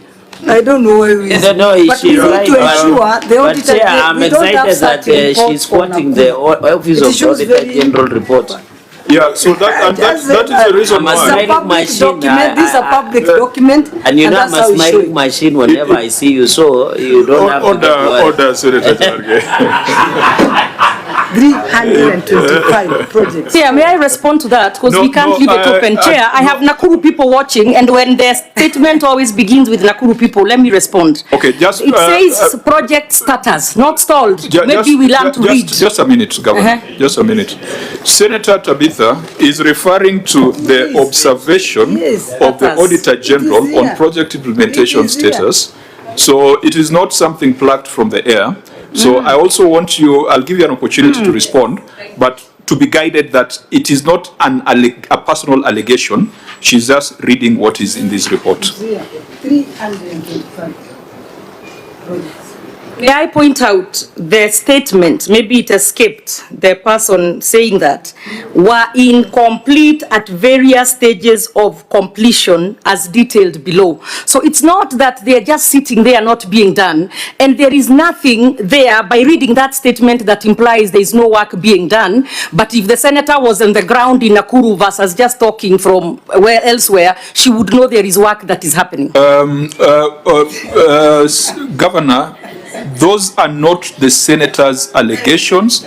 Those are the observations of the Auditor General, which has 4 paragraphs. Properly. Which, order, Governor, which has actually 5 paragraphs breaking down the 325 projects. I have given directions that the Auditor General goes back to the 325, and Auditor General, maybe next time you need to have an appendix listing the ones with serious variations or the ones with serious issues, so that no one is accused of introducing Let the record reflect, because she's saying stalled. These are not stalled. Many of them are still progressing. They are not stalled. That's what I have a problem with. Chair, can I make... Or if I need to read the whole statement into the record, then I will. No, we have the report of the Auditor General before us. Thank Senator Chiraki? Chair, maybe in the interest of devolution, and so that we dispel, is it possible when we are doing our round of county oversight visit to also include Nakuru, so that we can also see for ourselves on the status on what is happening, so that we don't just rely on what is written? I think that is it. And please include our senator, so she can get on the ground. Have you ever invited her to... First time I've seen her in 4 years, so that should say. Senator. But I thought you were in Naivasha for prayers. People are watching. I'm only in touch. She's never on the ground as far as projects. Are watching. They are always watching, my friend. Governor and members, process your correspondences through the chair. We have done very, very well, and we are not going to lose this meeting at the 11th hour. Even though, as fishermen, we know that the boat capsizes when it's just about to land. So let's do this. I agree with Senator Cherargei's comment, because these are projects that we cannot tick off sitting in Nairobi. There's a training facility in Keringet Ward, high altitude training facility in Keringet Ward. Is it complete or not? High altitude training facility in Keringet Ward? Without stories? Yes, no stories. We have the CEO for sports. Whether it's complete or not? Thank you, Chair. The facility is not complete, but we have done the final accounts for the project. We want to return that to... Fine, it is not complete. Auditor General, keep that in view. So that applies to 12.2 as well, because there's no way the kitchen would be complete if the training facility is not complete, unless food was more important than training of athletes. Where is the officer? 12.2, is that complete? Delayed construction of dormitories, kitchen, dining areas and a shed. It is 95% complete. No, we are talking of, and again, as you said, with the health sector, complete means it has been put to use, so there's value for money. So at this point, we don't even give us percentages, just tell us whether it's complete and put to use or not. So, dormitories, kitchen, dining area and a shed at training center in Keringet, done or not? Not done. Mechanical works and borehole drilling at the high altitude training center in Keringet? 100% done. That is done. But the overall utility of this facility can only be achieved if 12.1 and 12.2 is completed. Yes. Nakuru County Treasury Headquarters worth 886 million. Is this complete, Governor? CEO Finance? It had an expected completion date of 1st December 2022. It's ongoing, Chair. So it is not done? Yes, at 90% now. Okay, community boreholes, I think that's a different matter. Then there's a lack of value for money from the installed revenue management system. We had, I think this one we'll ask the Auditor General to keep in view as we look at the ROR in the subsequent cycle. Naivasha Smart Fish Market. Chair, I know we are rushing, but that's fine, it's okay. But just to take note, have I seen any other treasury headquarters in any other county? Treasury headquarters. I think it depends on how they... No, it's okay. I just want to, I mean, we are learning, right? Yeah, we are learning. We are running very fast to be the government. I don't know, I don't know, but I mean, a budget of 800 million for a treasury headquarters. What is this? Is it the county headquarters or it's separate from the county headquarters? It's the county headquarters started by the previous governor. Thank you very much. County headquarters, not treasury headquarters. We call it treasury building, but it's the county headquarters where all the departments. will go in, will sit. You see now. Because right now we have them fragmented all over. Is it the one when we came with the ICT committee through the chair, the one we used, the new one on the? No, that's a different building. That's a different one. That's now the county headquarters. I believe I was not there, but I believe you came to the governor's office. Yes. Yeah. Yes. But the treasury building is in town. Okay. And it's the county headquarters for all our departments. Okay. I thought you have just this. No.